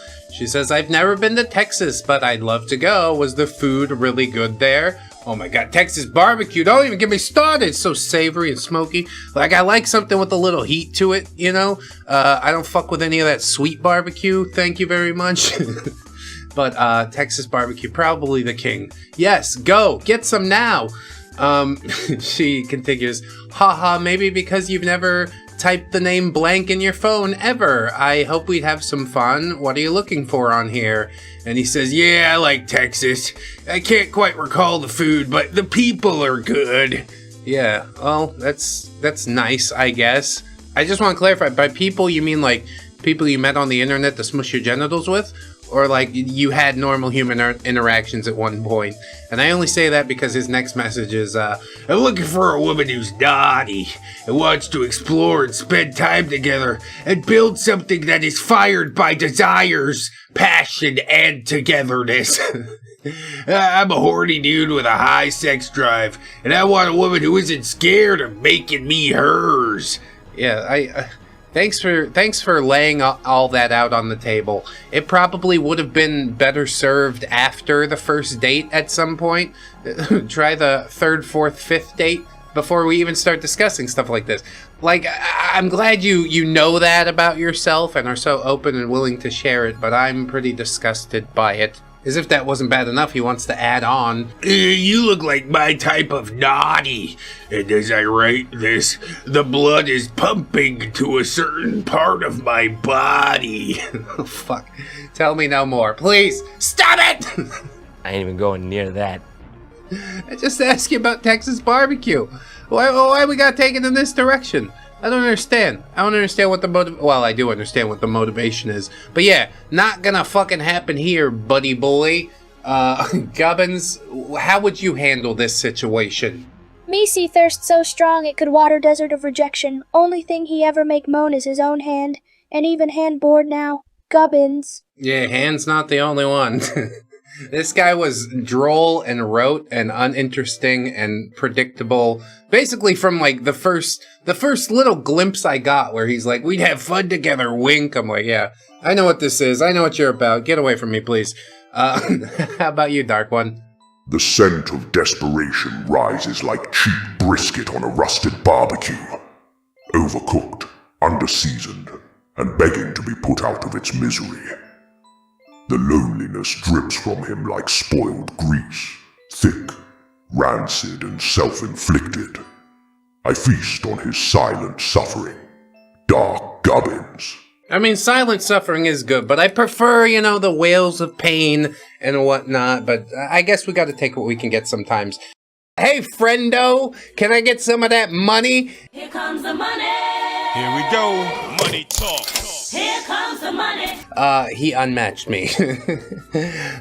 Dude says, it looks like we live pretty close to each other, is that right? And she says, well, I actually live in your attic, but I was too shy to say hello, so I had to find you on Tinder instead. Which is sort of funny, but also sort of creepy. But also sort of convenient, you know? 3 a.m. booty calls from the attic, like, it seems like an okay setup if that's what you're looking for. Let's go ahead and get into another post. Our next OP just says, it's all so tiresome. I understand you. A life goal of mine is to travel the world. OP says, well, where in the world would you like to see the most? Yeah, where in the world is Carmen Sandiego? Where in the world is Carmen Sandiego? Don't tell me. He says, Egypt. And OP says, wow, ambitious. What interests you out there? And he says, the dessert. the desert, yeah. It's out, there's a lot of it in Egypt if you were interested in that.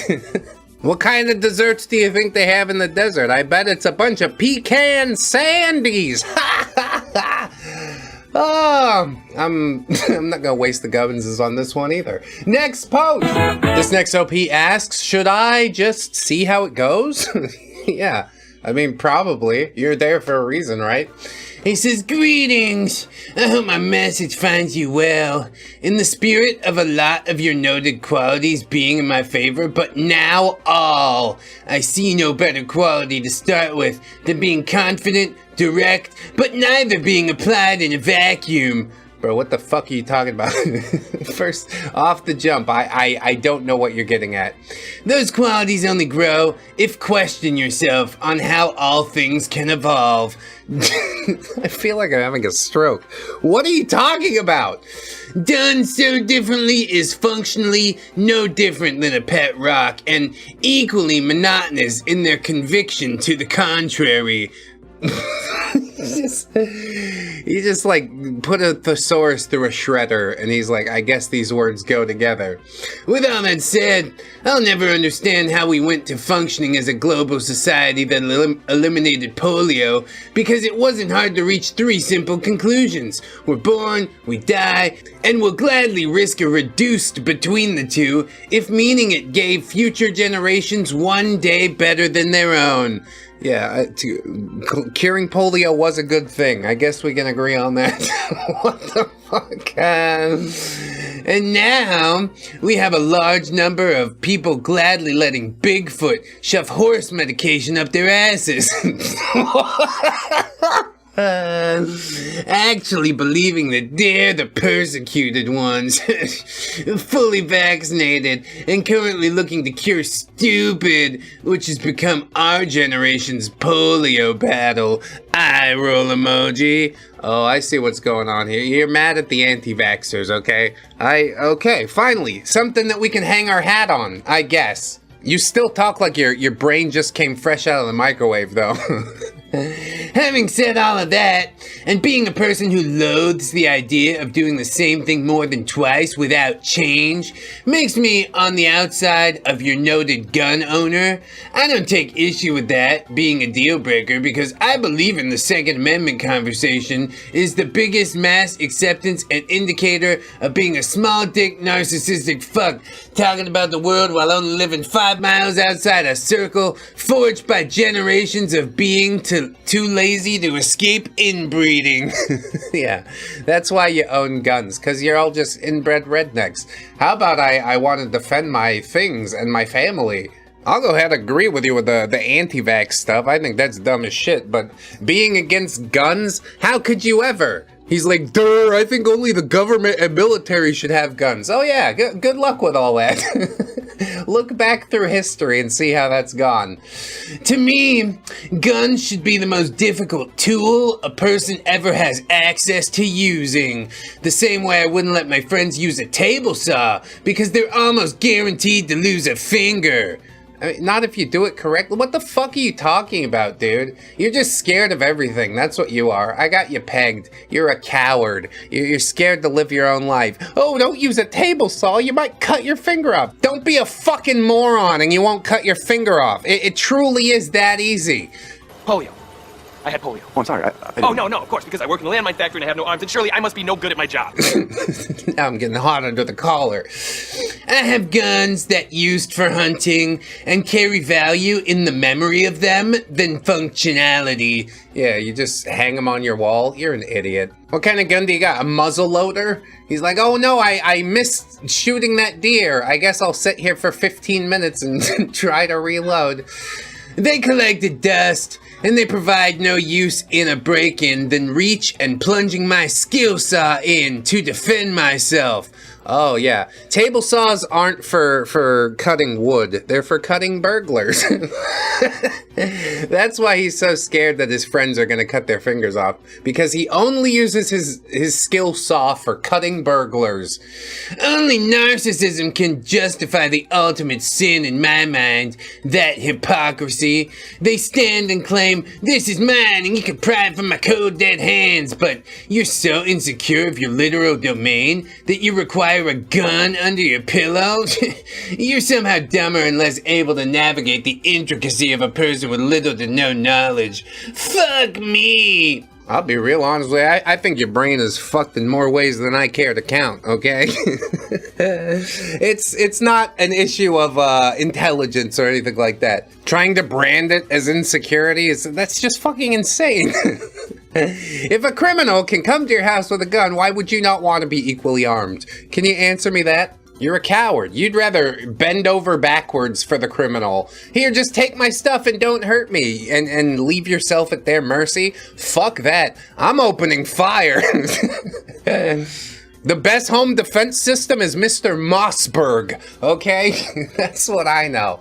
I gotta get the Gubbinses in here. They definitely have an opinion on guns, I think. 3 messages, each one longer than the last, each one mentioning a different historical atrocity. Gubbins count polio, Bigfoot, and inbreeding. And Gubbins realized this is not a date opener, this is a recruitment pitch. He not trying to attract a woman, he building a cabinet. Secretary of Vaccinations, Secretary of Gun Nuance, and he need to fill the Undersecretary of Pet Rock Philosophy before the inauguration. She applied without knowing. Gubbins. Oh, political cabinet. I thought he was gonna make a wooden cabinet with his table saw. He ended his manifesto with, "Fuck me." An instruction no one on Earth was preparing to follow, and which now reads less like an expression of disbelief and more like a desperate final plea. The worst part is, he genuinely believes this is seduction. Dark Gubbins. Yeah, these are the kind of deep conversations you want to have, aren't they? Gubbins almost feel bad. Almost. Gubbins. Nobody feels bad for this guy. He feels bad for himself. That's it. Don't. Dark Gubbins. Don't. I guess. I guess I'll give the point to Dark Gubbins. I don't know, man. That was about the shortest round of bickering that we ever had, but yeah, Dark Gubbins smashed it for sure. If you want to hear some of my philosophies, I did write a book called The Tao of Entropy. It's on my Gumroad currently. You can pick it up on Kindle soon. 28 short essays about my life and things I learned, none of which have to do with vaccines or polio or Bigfoot.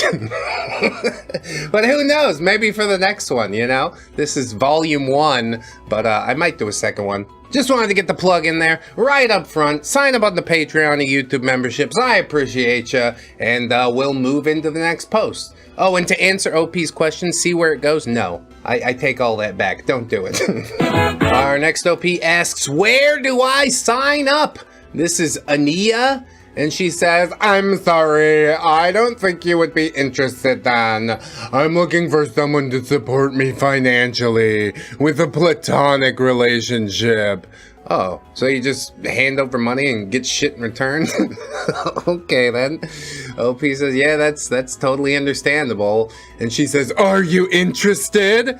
OP says, I am interested in having a platonic friend support me too. Hell yeah! Just show, hey friendo, can I get some of that money? Here comes the money. Here we go. Money talk. Here comes the money. And he's like, well, this is completely platonic. I give it to you essentially for free because we're such good pals. Okay, this is neat. What a good deal I've found here on the internet. It's good to have dreams. It's good to know what you want, but it ain't ever gonna happen. That's why you're still out here, isn't it, Ania? Because you're a fat, frumpy mess. Anyway, next post. This OP says, insane conversation from start to finish. I guess we'll see. He says, give me Instagram. And she says, what happened to please, lol? And he says, give me Instagram.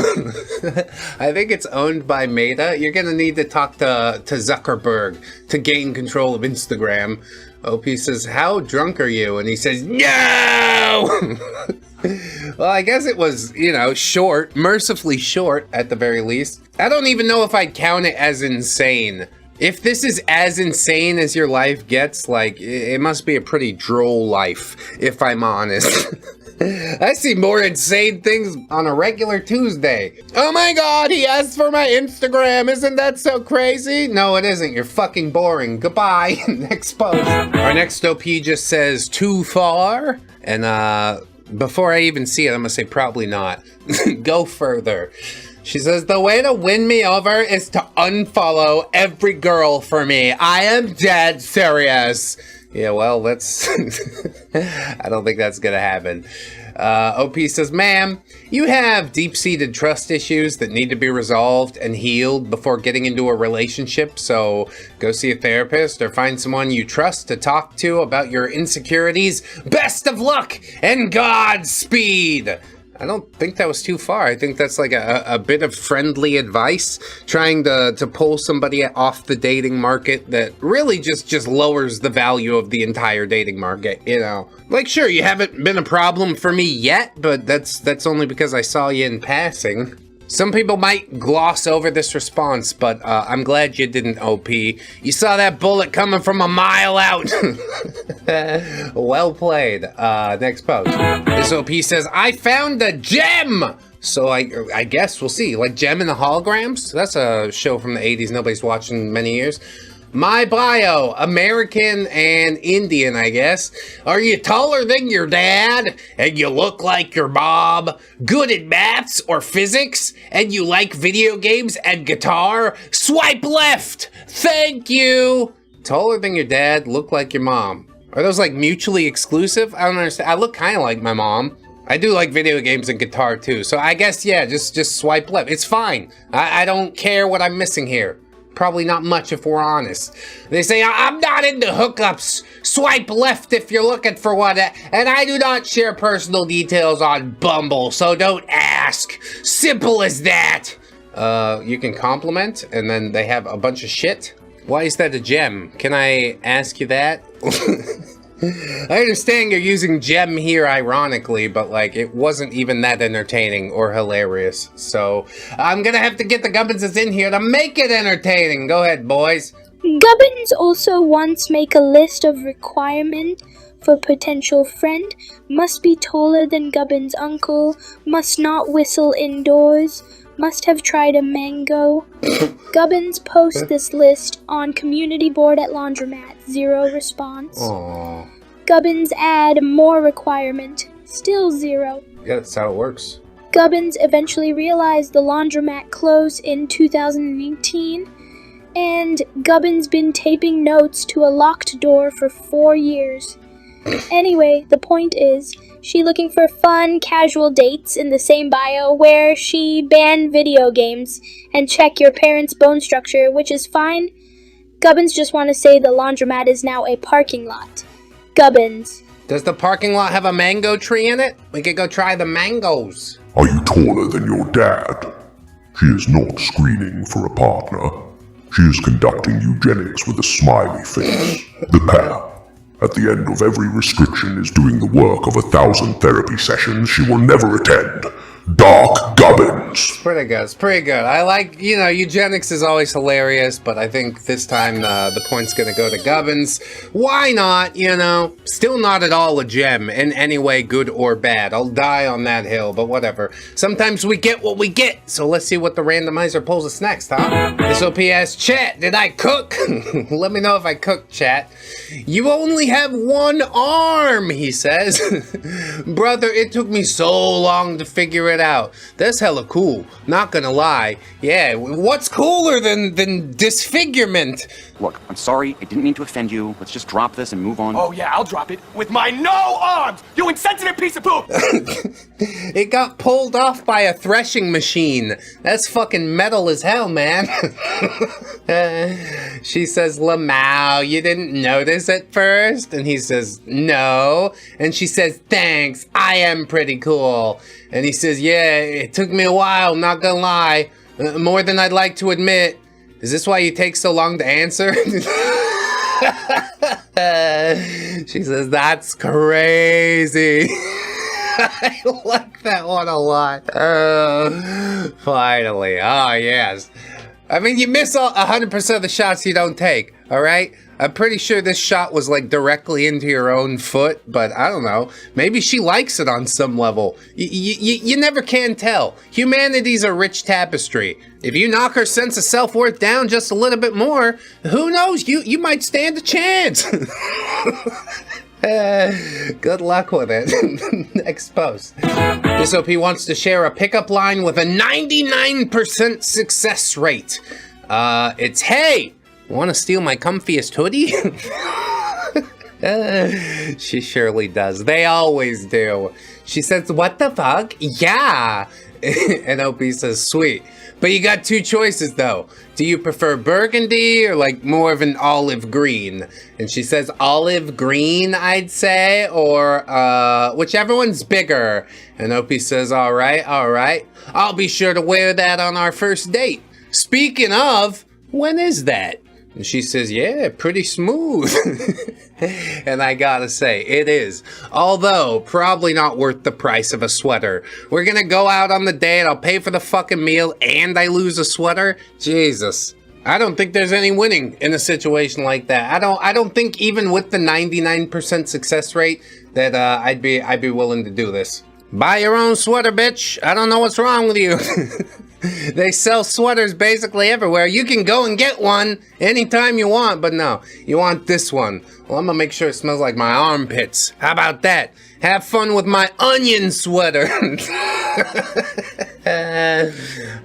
Gubbins' maybe? Yeah, okay, we'll do it. Pretty smooth, she said, handing him the win, not realizing she had just agreed to wear a stranger's fermented armpit as a trophy. The hoodie is the first red flag. She will recognize this only in hindsight. Dark Gubbins. My sweater's actually clean. It doesn't smell like armpits. I take it back. January 23rd, 2019. A man folded a hoodie and aimed it like a weapon. What she could not have known, what no one could have known, was that the garment in question had not seen a washing machine since the previous administration. The date was set, the sweater was loaded. Gubbins. Yeah, you're gonna have to be loaded to put that fucking sweater Just like the time Dark Gubbins stole the armpit joke from Gubbins and used it in the ReddX episode 47. Gubbins, remember that. The audience remember that. Gubbins. I probably did. I don't remember episode 47, but I probably did. There was no armpit joke in episode 47. You are fabricating history to feel relevant, and it is frankly your most relatable quality. Dark Gubbins. Damn, bro. Gubbins have receipts. Gubbins just can't find them right now, but they exist. In Gubbins' heart, that count. Gubbins. Unfortunately, no it don't. I think the point goes to Dark Gubbins on that one. He's pulling ahead. Look at the boy! No points for lying, Gubbins. Okay, we don't like that around here. I mean, some members of the audience do find Gubbins' pathological lying hilarious, but I'm not gonna sign off on it, okay? Responsible parenting, that's what this is. Let's just go ahead and move into the next post. See how it goes. This OP says her bio said she liked cheesy pickup lines. He says, so what's your favorite dinosaur? To Sarah. Like if you wanted one, what kind of dinosaur would you get? And Sarah says, I don't really know if I know enough about dinosaurs to have a favorite, but Triceratops looks pretty cute. But, like, just a small one that isn't gonna trample me or anything. You? Triceratops are fucking huge. What are you talking about? Like a baby Triceratops? It's gonna grow up. You're gonna get trampled. Might I recommend the Comptosomimus? OP says, yeah, that's a pretty good choice. Personally, I want to try Ceratopless. Think you could help me? That is cheesy as fuck. She says, wow, I'm really impressed. Maybe I could help. Yeah, show me them triangular boobs, Sarah. She got like pointy pizza tits with a... Never mind, it's fine. I'm sure they're lovely. I'm sure Triceratops is a great choice. I'm not gonna judge you for not picking an Ankylosaurus, even though... Come on, you could ride that shit around like a tank, knock it over cars and stuff in the road. I guess a Triceratops could do it too, but it's not as well armored. You know, it's got the stupid crest, but Ankylosaurus is like, I'm armored everywhere, and I think that's the way to go through life, personally. Brain the size of a walnut, I think that's also the way to go through life, personally. Props to OP. I hope you got to see all you want to see and it wasn't as horrible as I imagined it in my mind. Next post. This OP titled the post, Ever Heard of the Olive Theory? Which I haven't, don't really care either, but I guess we'll get into it. Have you ever heard of the olive theory? And she says, the what? And he says, the olive theory. And she goes, what the fuck is that? OP says, it's a theory in which you can judge how a relationship might pan out based on how each person feels about olives. So what's your deal with olive oil? Do you like first pressing, fifth pressing? Why wait till everybody else has had their fun with the olives? What's her problem? This is the 21st century. Olive oil is a perfectly acceptable topic. Is that what this is? I don't understand what the hell you're talking about. OP says, it's sort of similar to how opposites attract. And she says, oh, like in How I Met Your Mother? And he says, exactly. Oh, there you go. We both watched the same TV sitcom. That basically means we're destined to be. She says, oh yeah, I have heard of that. I just asked my boyfriend and he says he hates them, but I love them. Hearts emoji. The boyfriend thinks, okay, well, weird.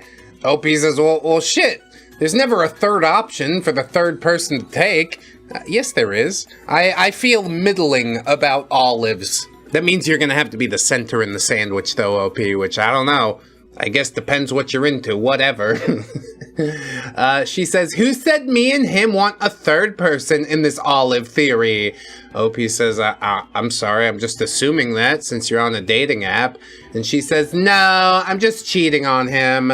And OP says, Lamau. Yeah, that's hilarious. Hooray! What a harpy. What a fucking wretch. How dare you. You asked him about the olive thing that you got from some fucking dude on a dating app? You're heartless. You're scandalous. I hope life turns out for you exactly the way that you deserve. And yeah, I know it will. She belongs to the street. Miley Percocets. So is that the olive theory? Like if you like it and dislike it in the relationship, then you guys are totally meant to be? Doesn't seem like that's how it's working out for old boy, you know? You gotta get the fuck up and out. What's your boyfriend's name? I'm gonna go tell him what you're doing out here. Terrible. Tragic. He probably doesn't even suspect, you know? But I can't save them all. Oh well. Next post. This girl asks, what's your zodiac sign in her bio? And OP responds and says, my zodiac sign's the one you don't want your grandma to have. I don't know, Sagittarius? She says, you're making me think now. And OP says, it's Cancer. Yeah, it's benign, so don't worry. But there is a giant tumor growing inside of me right now. Unfortunate, happens to the best of us sometimes if your genetics suck or something like that. I don't know. Maybe it was some sort of chemical exposure that causes reproductive harm. We're killing two birds with one stone here. The title for this post is simply "Oh," which could go any variety of ways. OP says, I love the look in your last photo. What were you dressed up for? And she responds and says, it was Halloween. Tanks. Was she dressed up as a tank? Can we do like a Tiananmen Square thing? Would that be funny? No, it wouldn't. OP says, lol, you're welcome. Do you still have a favorite Halloween costume that you've worn? What a weird question. Yeah, I was a fucking Ninja Turtle when I was 8. It rocked. What the hell are you talking about? She says, it is, which doesn't make any sense in response to the question that was asked, but oh, all right, at least we're making progress here. OP just bowls on through. He says, I mean, the nails alone make it great. Do you go to a lot of costume parties in Connecticut? And she says, no, it was my first time in the U.S. And he says, well, that's really cool. What brought you to the U.S.? And she says, war in my country. Oh, I guess the O is justified here. Well, welcome to the U.S. We do a lot of war here too, but mostly overseas. You know, you want to keep it away from the home front, and I think that's a smart way to go. Personally, thank God for Manifest Destiny. Personally, I don't know how you can keep the conversation light and fluffy after that. You know, we started the Halloween costume thing, and that was nice. But yeah, maybe wind it back from there, I guess. Wrong question to ask. He just hit the wrong button. How could he possibly know? You gotta tread carefully is the answer. Gubbins says, what's your favorite Halloween costume? Gubbins learned something very important today. When a girl say tanks instead of thanks, that is a warning. She not done with the conversation, she just loading. Next message gonna be enormous. Gubbins never type fast enough. Gubbins. Oh, tanks, because it's a war-torn country. It was a sign. He asked what brought you to the US like he was expecting work trip or cousins. The universe waited 3 hours to deliver that answer specifically so it would land harder. Dark Gubbins. Well, you're reaching a little hard there, Dark Gubbins. I think Gubbins is gonna take that one. Tanks is a warning, okay? If it's a good thing he didn't say the Tiananmen Square thing, because I would have, and that would not have gone well, I think. Probably it's not gonna go well anyway. I mean, what do we really have in common? I've never stuck a sticky bomb to the bottom of a helicopter or shot an RPG at anything. Probably she hasn't either. But maybe, maybe that's why we can make new experiences together. Do you own an AK-47? Do you want to? That loops us back to the first pose. Ain't that nice? But we'll keep pushing through a couple more of these. See how it goes. Thanks so much for being here, by the way, you know? We're on podcast services everywhere. Spotify, iTunes, if you wanted to check us out. I'd really appreciate that. We got some merch on the fourth wall as well. You should take a look. I'd appreciate that. Let's go ahead and get into another post now. This OP's post title is, what the hell is happening? I don't know. I'm just along for the ride too. OP says, hey, didn't we graduate the same year? WHS 2010? I feel like you look familiar. And she says, my tailbone feels rotted out. And he says, huh? I would just not reply to that one, honestly. She's got a crocodile habit that, it's nasty. That's all I'll say. Her arm is rotting off. That's why she takes so much time to text back. She says, I don't think men providing exist. I don't even know why the men even take action to overly suicide provoke it too. And OP says, well, what a hell of a way to start a conversation. Yeah. Are you not picking up what she's putting down? You can back out of the room at any time. I would suggest ASAP. She says, my parents are even starting to provoke a failed future of what to achieve day to day as a young adult. Should I feel desperate for your approval, to control, to begin with? And OP says, are you okay? No, she isn't. Now run!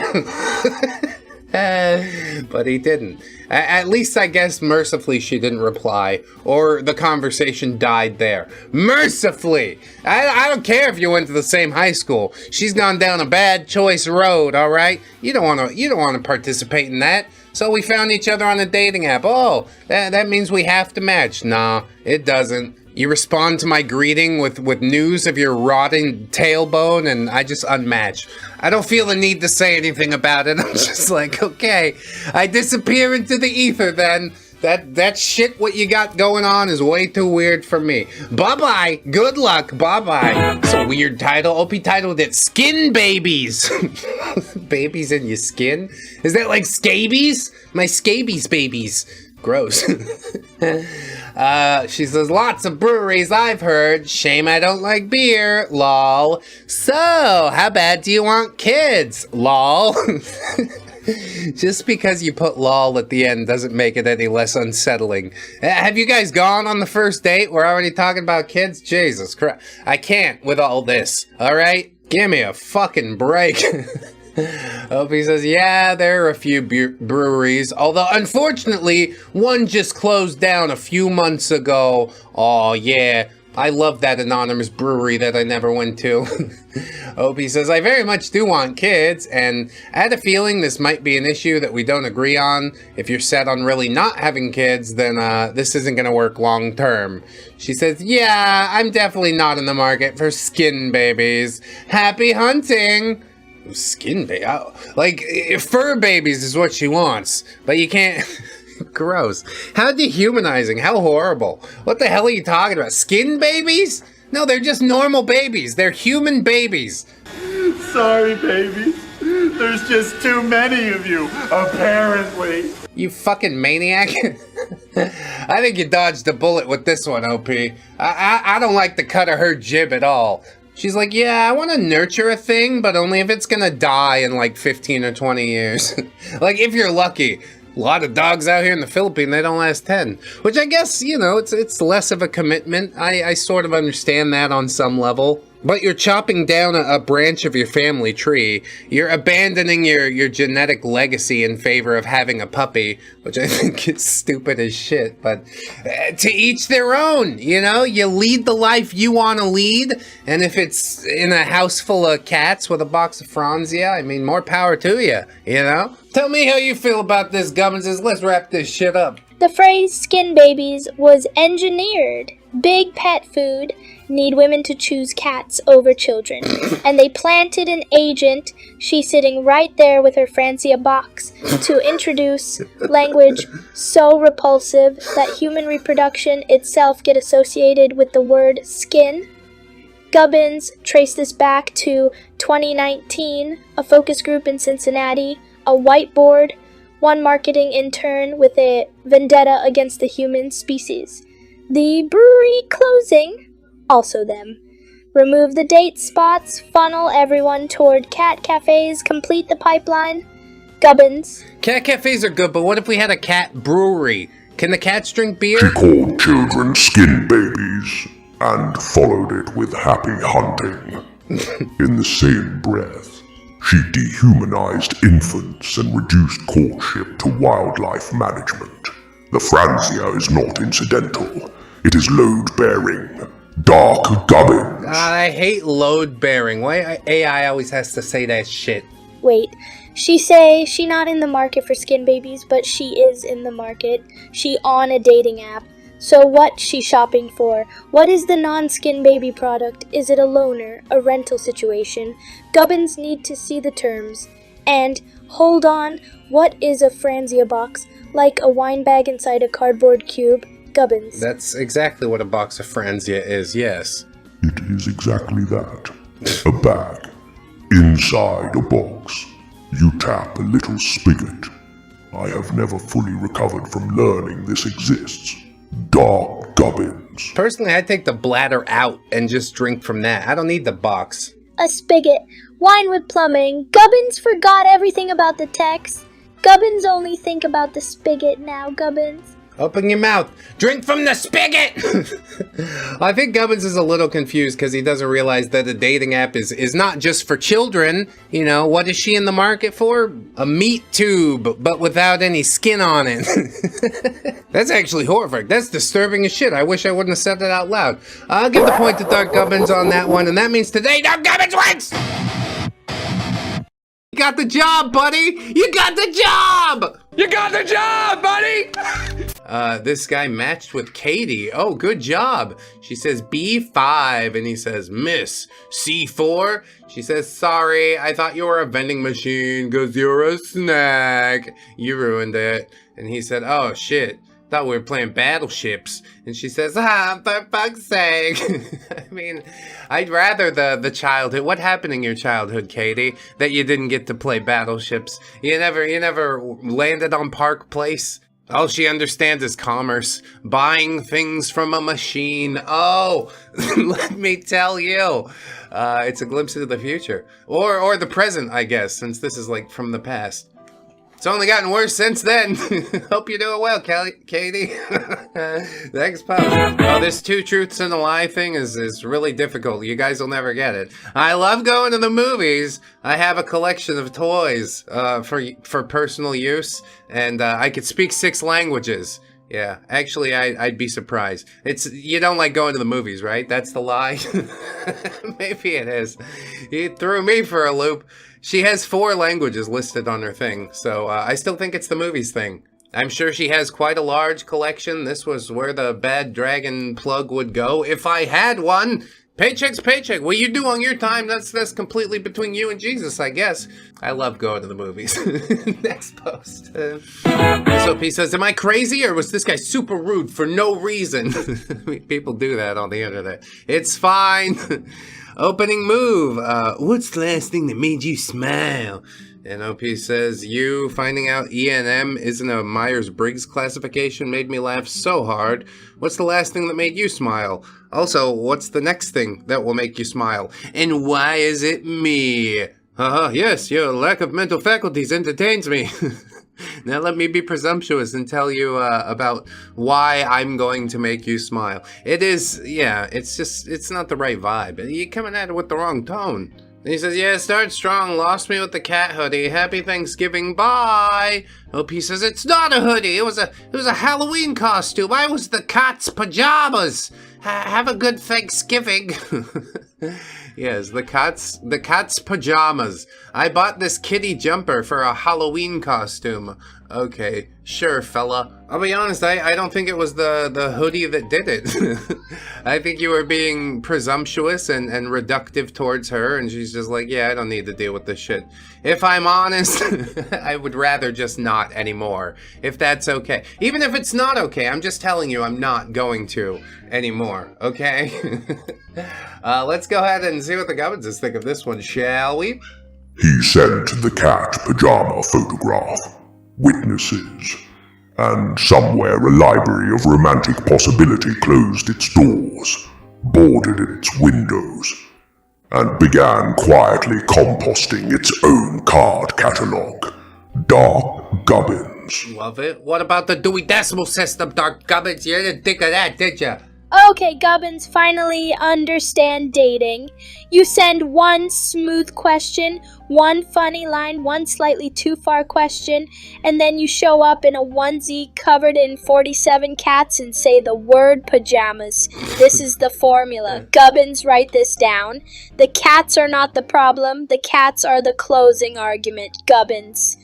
You're close enough there, I think. Actually, Dark Gubbins. Gubbins thinks she was already walking out the door before the cats. Gubbins. And who'd blame her? I know. I am disturbed to find myself agreeing with something shaped like you. Dark Gubbins. I mean, technically, Dark Gubbins, you're shaped like him. He came after. This feel wrong. Gubbins need Dark Gubbins to say something mean so the world go back to normal. Gubbins. Is he gonna do it? No. He's just gonna have a brain stroke. Dom, dom, dom, dom, dom. Fuck you. That's the closest to Dark Gubbins that we get. Pretty good. I think I'm gonna give him the point. The boy gets the point. You know, he's trying to do his best out here. Libraries. That's so high class. Actually, I kind of like Gubbins doing the pajama thing too. Okay, I'm gonna take the point away from Dark Gubbins. Now I'm gonna give it to Gubbins. Yippee! See, I got the ability to move points now. That's great. You don't care. It's just a game that I play when I'm doing the thing. But I do enjoy it. I hope you do too. Sign up on Patreon, YouTube memberships. Thanks so much. We'll continue into the next post. This guy wants to be reassured by the internet that this is a copy pasta, which I'm quite well versed in, honestly. So I'll let you know. About me. I have soft skin, a sharp tongue, and expensive habits. If you're the type who plans dates, bring flowers, and makes me feel safe and sexy, I just might ruin your life in a good way. What the fuck are you talking about? I mean, I do understand. My kids ruined everything in the nicest way. You know what I mean? That being said, alpha energy required. I'm soft for the right man. Savage with the wrong one. Yeah, dude. It's like a praying mantis. She's gonna bite your whole head off. Like, you don't want to tangle with that. You trust me, okay? Just watch out, boys. Super savage. I don't submit to boys who still need raising. I want an alpha. Emotionally stable, protective, dominant, and present, and gentle, in love. If you can lead, I'll match your power. If not, keep it moving. I mean, at least she's straight up about what she thinks she wants. She read too many, like, romance novel pocketbooks, and now she's like, oh my god, I gotta find me a billionaire werewolf. Okay, well, I don't know. Good luck with that, I guess. If you find one, call me. Ask if he's got a sister. Next post. It's not a copy pasta, by the way. Next up, he opens up with beautiful eyes. And she says, oh, thank you. And he says, great color, too. Is she a rescue? She says, wait, are you talking about my dog? And he said, yeah, she's cute. Yeah, had him in the first half. That's like half the whole game right there. You're playing it, and you're playing it well. Proud of you. Next post. SOP says, I don't normally roast, but this one made me chuckle. I think all I do is roast these days. It makes me feel good inside. I finally feel complete for at least 30 minutes at a time. About me, your new obsession. I never initiate or send messages first, so impress me. I only respond to thoughtful messages. If you're into dominant, bossy women, then you'll love me. Call me mommy. I'm not gonna do that. I have a thing for younger guys, a winky face, but I'm open to all ages, obviously. Yeah, quite obviously. I like generous men who like to provide and cook for me and know how to treat a lady with respect and devotion. Yeah, I'm sure all of those things are going to happen. I mean, they could. They do. Not for you. Not for all that long. She's like, I just want to mold you into the person I want you to be. That's why she likes him young. It's really weird. My type are fit, healthy, clean, good energy, good hygiene, tall, successful, generous providers. Yeah, what are you providing exactly? If I'm the one who has to cook for you. Let me, before we even get into any sort of shit like that, can I just lay it down real quick? Ask you a real quick question. If I'm bringing the bread to the table, then what are you bringing to the table? You know what I mean? Let's see what the Gubbins say. She is not looking for a partner. She is drafting a job description for a position that does not include a salary, a title, or a reason for her to show up. The winking face after younger guys is the entire benefits package. Dark Gubbins. Yeah, if you're young and dumb, you can come shoot one right here. Great. Awesome. Gubbins also wants to make a list of requirements for a person Gubbins want to meet. Gubbins, right? Must enjoy sitting, must not be allergic to Gubbins, must own at least one spoon. Gubbins posted on a lamppost. Nobody respond. Aww. Gubbins now think maybe Gubbins should have mentioned the spoon earlier in the list. Lead with the spoon, make the spoon the headline. Gubbins. Yeah, give me a fucking spoon. No, I don't do heroin. What are you talking about?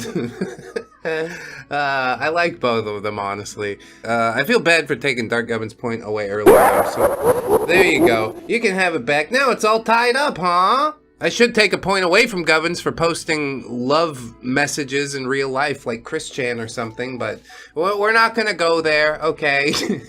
You chose a thing and it was kind of weird, but at least nobody responded. We learned a lesson. We didn't do it a second time. I guess that's what's most important. Okay, Tiny Image, I got one for you. How about this? She's 41. Orlando, I love Trump. Still, this was 3 years ago. Probably things have changed. I haven't seen the approval ratings recently. If anybody said the real ones, they'd get banned from the White House or whatever. Like it's a real circus. Accelerationism at work, I'll tell you. She's also Catholic. No kids yet. Yeah, those two things don't mix. What? You're 41. Why is the yet on there? God bless you. I hope it happens for you soon. Very, very soon. Real life is my jam. Messaging here is boring AF to me. Ask me out. You're the boy. It's your job to make it happen. That's just how you felt about your whole life, isn't it? Somebody fucking drag me. Why is nobody dragging me faster? You're just a lump. Why do we see so many lumps on Tinder? I guess because the lumps fall to the bottom of Tinder. Like the good ones, the ones that just got there, like a month in and they're actually serious, they get plucked out, they delete their profile. And scammers, yeah, lots of romance scammers too. I will not meet halfway. You have to come to me. Peace sign emoji. In real life, if I like you, I'll talk a lot. It will be all nonsense. I'll seem vulnerable, silly, confused. I'll argue with you to see if you're still sweet to me or not. If yes, then I'll talk more. I like sensuality and mystery and making out like it's 1999. Half these dudes on Tinder are like, I was born in 2004. What? I'm amazed by the fact that she like threw out, hey, I'm gonna give you a shit test. If I like you, then I'm going to test your limits. Like, why would you do that? Why would you not just make it cool and easy? Actually, don't worry. Probably it will be pretty easy. I don't know if it's gonna be all that cool though. I don't think it's cool, personally. You lost me and I'll talk a lot and it'll be all nonsense. Like that's my lane, okay? Stay the fuck out of my lane. She does seem like a mess though. That's what I'll say. This dude that shoots his shot, he says, I bet you'd be great to wake up to. I guess it's sort of okay. You guys already matched, but again, it feels just a little too in your face or whatever. But she seems to like it. That depends. If you like bedhead. LP says, I'll be ready before you are. I'll wake up with a vein popper every morning.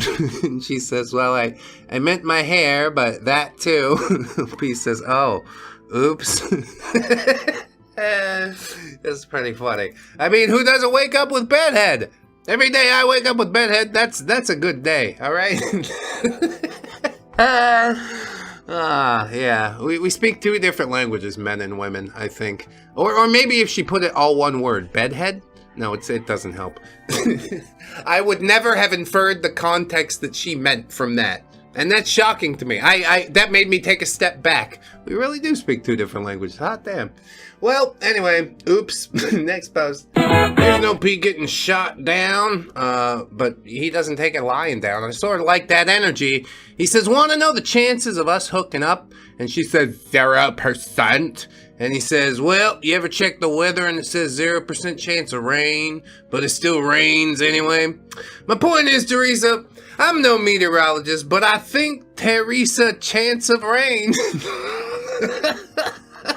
That is so dumb and great. The fact that she didn't respond to that is just, it's criminal. I kept expecting to see a response pop up. Oh well, she's hopeless. Scraper picked this one up from a long ass time ago. I hope OP's found somebody to appreciate his sense of humor since then. Anyway, next post. Title of this post is, hello, you're not tall. OP says, hey. And she says, you're not very tall, to be honest. Why include it in your bio? OP says, righto, because it's like the first thing that people ask, so it just saves them time. She says, oh, well, you aren't tall enough for me. Sorry. Bitch, are you hugging like a giant teddy bear? That teddy bear can't be more than 5 feet big, okay? You are a midget.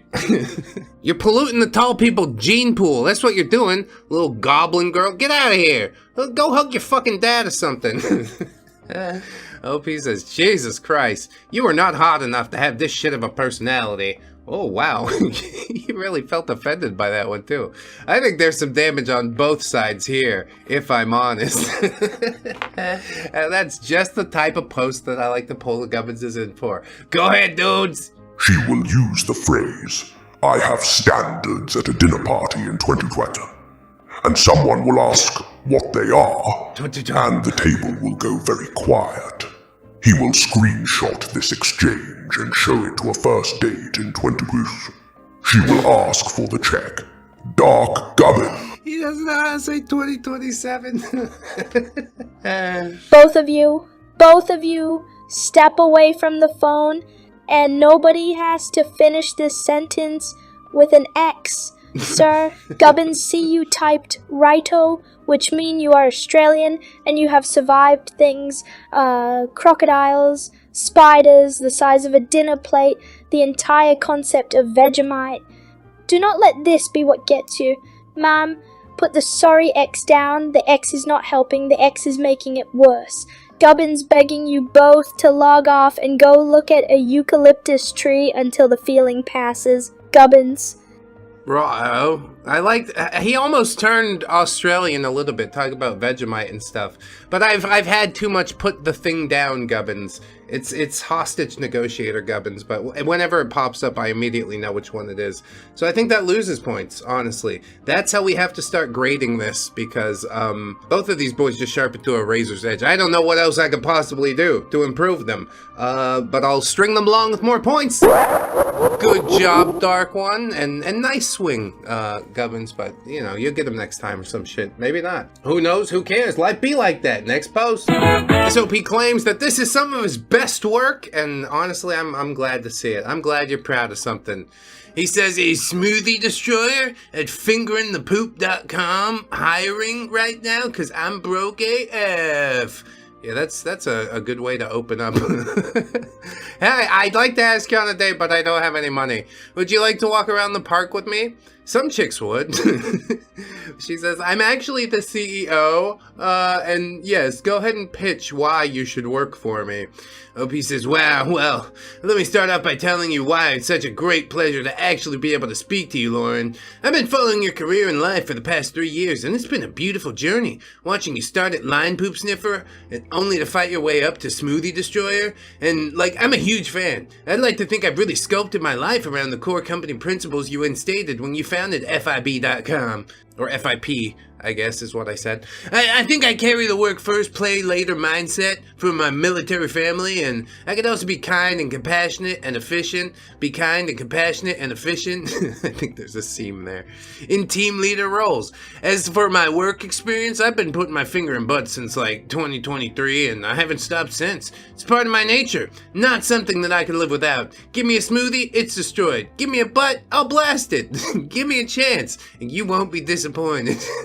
Let me begin by saying, she says, your application left me speechless. In my years, leading Finger in the Poo TM from a small garage setup to a global powerhouse, I have rarely seen such passion, vision, and raw butt finger energy. Oh, this is, I love this interaction, honestly. It might be some of your best work, yes. Your track record speaks for itself, honestly. Smoothies destroyed, butts blasted, and a work first, play later philosophy that aligns perfectly with our company's core mission. At fingerinthebutt.com, we don't just meet expectations, we exceed them, often by at least one knuckle. Oh no. Please stop. I know what comes after this. I know what the first date's gonna be.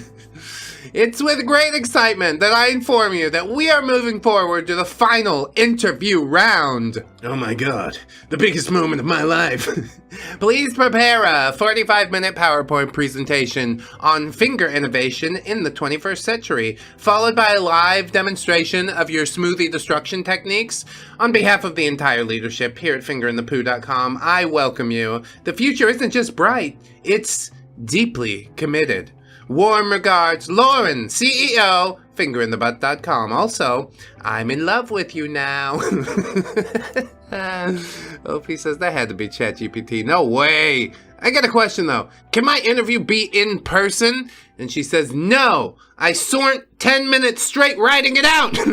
Yeah, it's not. Appreciate my effort, okay? Just because it's a wall of text doesn't mean it's GPT. Also, I type fast. And she says, of course, the interview's in person. Who do you think I am? And he says, what are we? don't. Not before you set up the thing. And yes, here is her profile, and it does say Smoothie Destroyer, and we just took that and ran with it, you know? Round of applause, everybody. I don't know about the ending. He didn't quite stick the landing. You agreed to the date. Are we boyfriend and girlfriend now? Dude, just fucking wind it back. Chill. Just a second.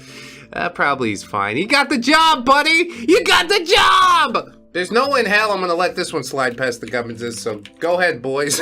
Tell me what you thought of it. He listed Smoothie Destroyer at fingerandbutt.com as his job title on a dating profile.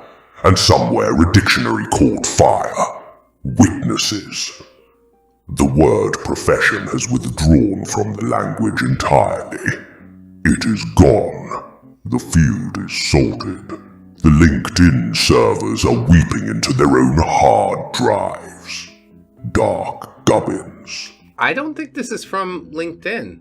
Or is that like a joke about the job thing? First, marinate one Tinder bio in the phrase Smoothie Destroyer at fingerandbutt.com and let it sit until everyone in a 5-mile radius has made a face. Good. Fold in 3 years of parasocial devotion to a woman whose career ladder goes from line poop sniffer to Smoothie Destroyer.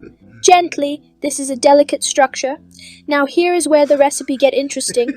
Drizzle in a live confession of love between the formal hiring correspondence and the PowerPoint request. Just a little I'm also in love with you as a garnish unprompted between the TM symbol and the knuckle joke. Finish with what are we at 10:20 p.m. and let the whole dish collapse at room temperature. Gubbins. It's like a souffle. A really weird souffle. I don't want to take a bite out of that souffle. I think Gubbins gets the point there. Really, I think we've said fingerandpooper.com too many times in this video now. If it disappears, if I get banned from YouTube for a week, you know why. We don't worry too much about it. YOLO! I do think this is fantastic work, OP and anonymous lady. Did you go out on the date? What's the ending to the story? They're married now. They have 14 children and they raised them all on Butterfingers because that's that's on brand, you see. Our whole marriage is based on this now. Probably did work. It's fine. Who's gonna worry about that, you know? I ain't got time. I gotta get to the next post. SOP asks if the chat is dead. Yeah, it might be. And you killed it. They matched and then he said, if you were a Skittle, you'd be a red one. And she says, oh, and why is that? And he says, 'cause I like the red ones. It's kind of funny. Okay. She says, oh, though I'm not a big fan of sweets, I applaud your taste. And he says, well, what do you like? And she says, I don't know, salty snacks, shrug emoji. And then he says, you be salty. If you were a snack, you'd be a salt and vinegar chip. Okay, we've done the thing enough now. You wanna know why it's dead? Because you gave it nowhere to go, alright? It's the same joke, but with different things attached. She did the laughing with tears face and says, that's a funny statement, which is something that people never say when it's actually a funny statement. They just laugh. That's like a fucking senator giving an address. While I admire your gumption, and the statement was indeed funny, I don't know if we're able to laugh at this time. He says, I'm not joking. You should be honored to be a salt and vinegar chip. Stop it with the fuck. I want to shake him and just reach through the screen and be like, no, boy, don't. You need to turn onto another street now. I don't care where it leads. Get off the salt and vinegar thing. She says, oh, okay, well, there's a little truth to that. Yeah, sometimes I get salty and vinegary. What do you want from me? LP then says, I'd have drinks with you, take you with me to the beach. I'd eat you every day. We'd be Jesus. If you were salt and vinegar chip, of course. We'd be so happy together. At least until I wanted some Skittles. Jesus. Oh man. Yeah, I can tell you exactly why it fell apart. She says, ha ha ha ha ha, because we already did the senatorial statement about how it's not funny. I don't know how long this can go on. She does respond though and says, you eat too much junk food, and that's not good. And he says, I refuse to go on a diet. And she says, so do I. Good. Let's both be pigs together. What's your guilty pleasure? He asks. And she says, buying books that I don't usually read because I love the smell of the pages, lol. I mean, there is something to be said for a physical book. I finally got the formatting and layout done for a physical copy of my book, The Tao of Entropy. It's available on Gumroad and Kindle, yes indeed, but physical copies. That's the end game. Is it Vanity Publishing? I don't know. I just fucking want to do it. so I make it happen. I probably won't read that book either, because I'm the one who wrote it, like I said. And at least she can admit that she doesn't read the books. That's what I'll say. That's good. OP says, you like to smell books? I know the perfect destination for us. Yes, the public library. We'll get bird flu from smelling the books that the homeless guy has ejaculated inside of.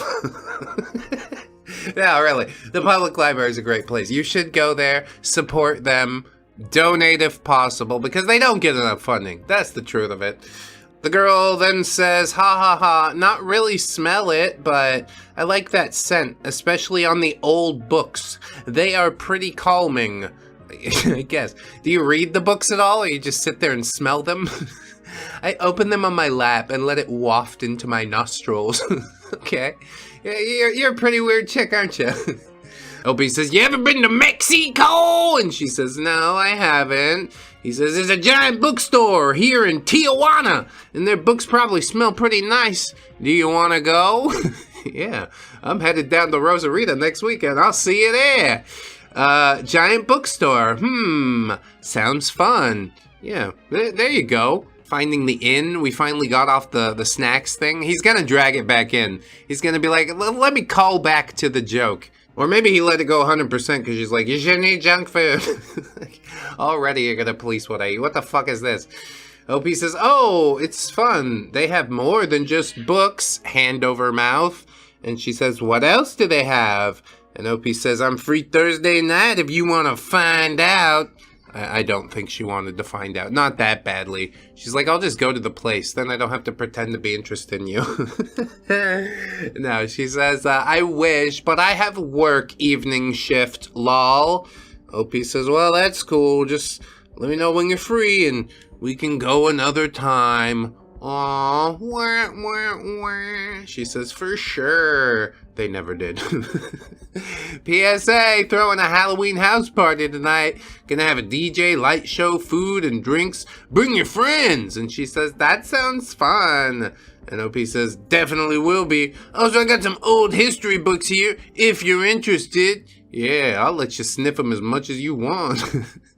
She says, oh, baiting me with books, OP says, are you seduced yet? She says, no, not yet. You need a little more than books to get me hooked, ha ha ha. He says, what gets you hooked then? She says, good conversations and smart people. He says, those are hard to come by. And she says, kind of. God, this is a train wreck in slow motion. Somebody stop it. I can't take it anymore. Really fucking funny, though. Yeah, you offered her nothing. Taking her to the bookstore and joking about snacks. Uh-huh. And then what? The conversation never opened up. She's talking about you right now, friend. OP keeps on trying and says, tell me your deepest, darkest secret so we can have a good conversation. Just scrabbling, grasping at straws, ain't ya? She says, I used to have a very bad anger issues that I almost poisoned someone when I was younger. Oh, I'm no longer interested in the date, actually. I don't want to wind up dead because there's antifreeze in the coffee, okay? OP says, you must have been really angry, lol. She says, yes, very, but I'm good now. Got matured and learned to control my anger, but not my mouth, lol. Well, you sound like a really inconvenient person. I think the thing that gets me the most about her is she's fucking smug. You're putting on airs thinking you're better than anybody when you just buy the books and never read them.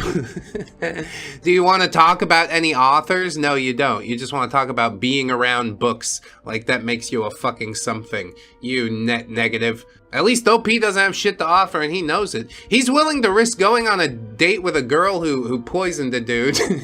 And they're gonna go to a bookstore which he doesn't even like or is interested in. He's jumping through all the hoops to get the fucking date. I hope she gives it to you, honestly. I don't think she's a fun person to be around. I don't think you're a fun person to be around, but at least you could be around each other and find that out firsthand. You know, just like, oh, you seem fun through text, sort of, because you were a female human being that existed around me, but I don't know if the reality matches up to the expectation in my head. Yeah, it rarely ever does, okay? Good that you learned that. Now we're moving on. Not to the next post, I mean. This one's still got a little while to go. OP says, I can handle a little attitude. Just don't poison me, please. Yeah, make her promise. Pinky swear. She says, haha, no, I don't want to go to prison. At least she didn't say again. OP says, I used to be a pretty angry person myself, so I understand. It still gets me into trouble every now and then, but I manage. I just gotta breathe and think happy thoughts. And she says, true, true. God damn, again, nobody is offering anything in this conversation. He's trying his best with the generic anger management tips, but I don't know if you've ever actually, like, seen red, you know, to the point where you're ready to do malicious intent. I mean, it takes me a while to get to that point, but you don't want me to get to that point. He says, are you doing anything interesting this week? God damn, just let it go. Just let it drop. If there was a vibe here, then it would have been picked up already. This is nothing. She says, nothing much. I'm working back to back today, though, for 22 hours. I'm dead. And he says, sounds like you need a day off. You should come have a drink with an angry gentleman. She says, haha, and what? Be angry together? Yes, precisely. We can start a fight club in the parking lot. I want you to hit me as hard as you can. Go ahead. Not the ear, though. God, not in the fucking ear. The problem here is that, like, he never focused on her interests actually. You focused on her interests as a lure to get her to come hang out with you, and it's really transparent, you know? If you were willing to have a conversation, probably you could have got her to open up and, you know, actually be a human being, but you didn't treat her like a human being is the problem. You're just like, oh, you're working 22 hours? Come commit to another thing for no fucking reward. Yeah, no thanks. I'm gonna go home and sleep is what I'm gonna do, you thoughtless fucking dick. That's what she wanted to say, but she didn't say any of that because she's a good person. Fortunately for you, I'm not. You can get angry at the thing I said, or you can take it on board and try and change and do different. I don't know. All of that's up to you. I'm just out here saying things, and so are the Gubbinses. What'd you think, boys? The points are pretty tied up, so if you want a free point, go ahead and include Noodle Boodle in your answer. She said she buys books she never reads just to smell the pages. And he built an entire first date around it. That is genuinely the most tender thing I have witnessed in this archive in 11 years. Delete that. The record stands corrected. We feel nothing here. Dark Gubbins. Will you touch Dark Gubbins? I think Dark Gubbins likes it. Observe the male in his natural habitat. deploying what naturalists call the noodle boodle gambit, luring the female toward a bookstore using her own disclosed sensory preferences as bait. She named the trap. He simply opened the door. The specimen then, and this is rare in the wild, pivots from candy metaphors to attempted poisoning confessions without breaking stride, as though the ecosystem simply absorbed it. Scientists have no framework for this. They are convening a conference. Gubbins. I mean, I thought both of them were strong, but I think Gubbins took he said noodle boodle. That's the contract that I made with him. I don't know why he listens better than Dark Gubbins. I guess because Dark Gubbins is evil. He doesn't want to listen. But Dark Gubbins does have a metal album out on Spotify and iTunes. I hope you check it out. Check out also our podcast narrations. It's basically the YouTube videos, but the podcast version of it. No visual element, but that was all tertiary anyways, wasn't it? Sign up on the YouTube and Patreon memberships, and also I wanted to mention that today, Gubbins wins! Final Fantasy is an RPG, the only one that I need, it's the RPG for me! Final Fantasy is all that I play, all other games are lame, it puts them all to shame. I only play games that are popular, I only buy the games the magazines tell me to buy. That way I know I get good games for sure. I may have a shallow mind, but you can kiss my behind. Thank you so much for tuning in, friends. You know, it's always a good time when we go to r/Tinder. These ones were funnier than usual. Sometimes you get like the hardcore roasts, but these were a lot of silly ones packed in there, and I like being silly, honestly. I've got a silly website, ReddX.xyz. You can go check out all of our upcoming things, events, books, games, like basically everything that we're working on at the moment. I mean, not everything. I don't want to pollute it too much. Have people expecting, like, when is that underground FTL game that you experimented with a year ago gonna make its appearance? It's probably not, okay? But the fact that I'm liberated enough to experiment with things, to make the games and apps that speak to me, like, that's huge. And the Patreon members and YouTube members, they're doing a lot of the heavy lifting there. I mean, so are you by watching the video. I appreciate that shit, like, beyond, you know? I don't want to discount anybody's efforts here. These efforts have allowed things to arise like the Did I ADHD app and the Spin It ADHD app. We've got more apps coming to Google Play soon. Also to Apple. As it turns out, it's relatively easy to do in Godot. I just need to rent an Apple server. I don't need to buy an Apple computer. I just need to go compile it. And I guess pony up the $100 a year to Apple to keep my shit live, which I don't know if I'm wanting to sign up for either. But if the demand is there, then we'll get there eventually. And you guys, thank you so much for supporting the thing that we do, you know? After 6 years, the demand is still there. How did that happen? Crazy, crazy days. And they are crazy days indeed, friends. But while you're out there doing the crazy things, I want you to remember that you are loved, you are worthy, you definitely deserve it. And I shall see you in the next one. So until then, bye-bye. Thank you for calling ReddX Industries. Your call is very important to us. Please hold on the line while we decontaminate the lab.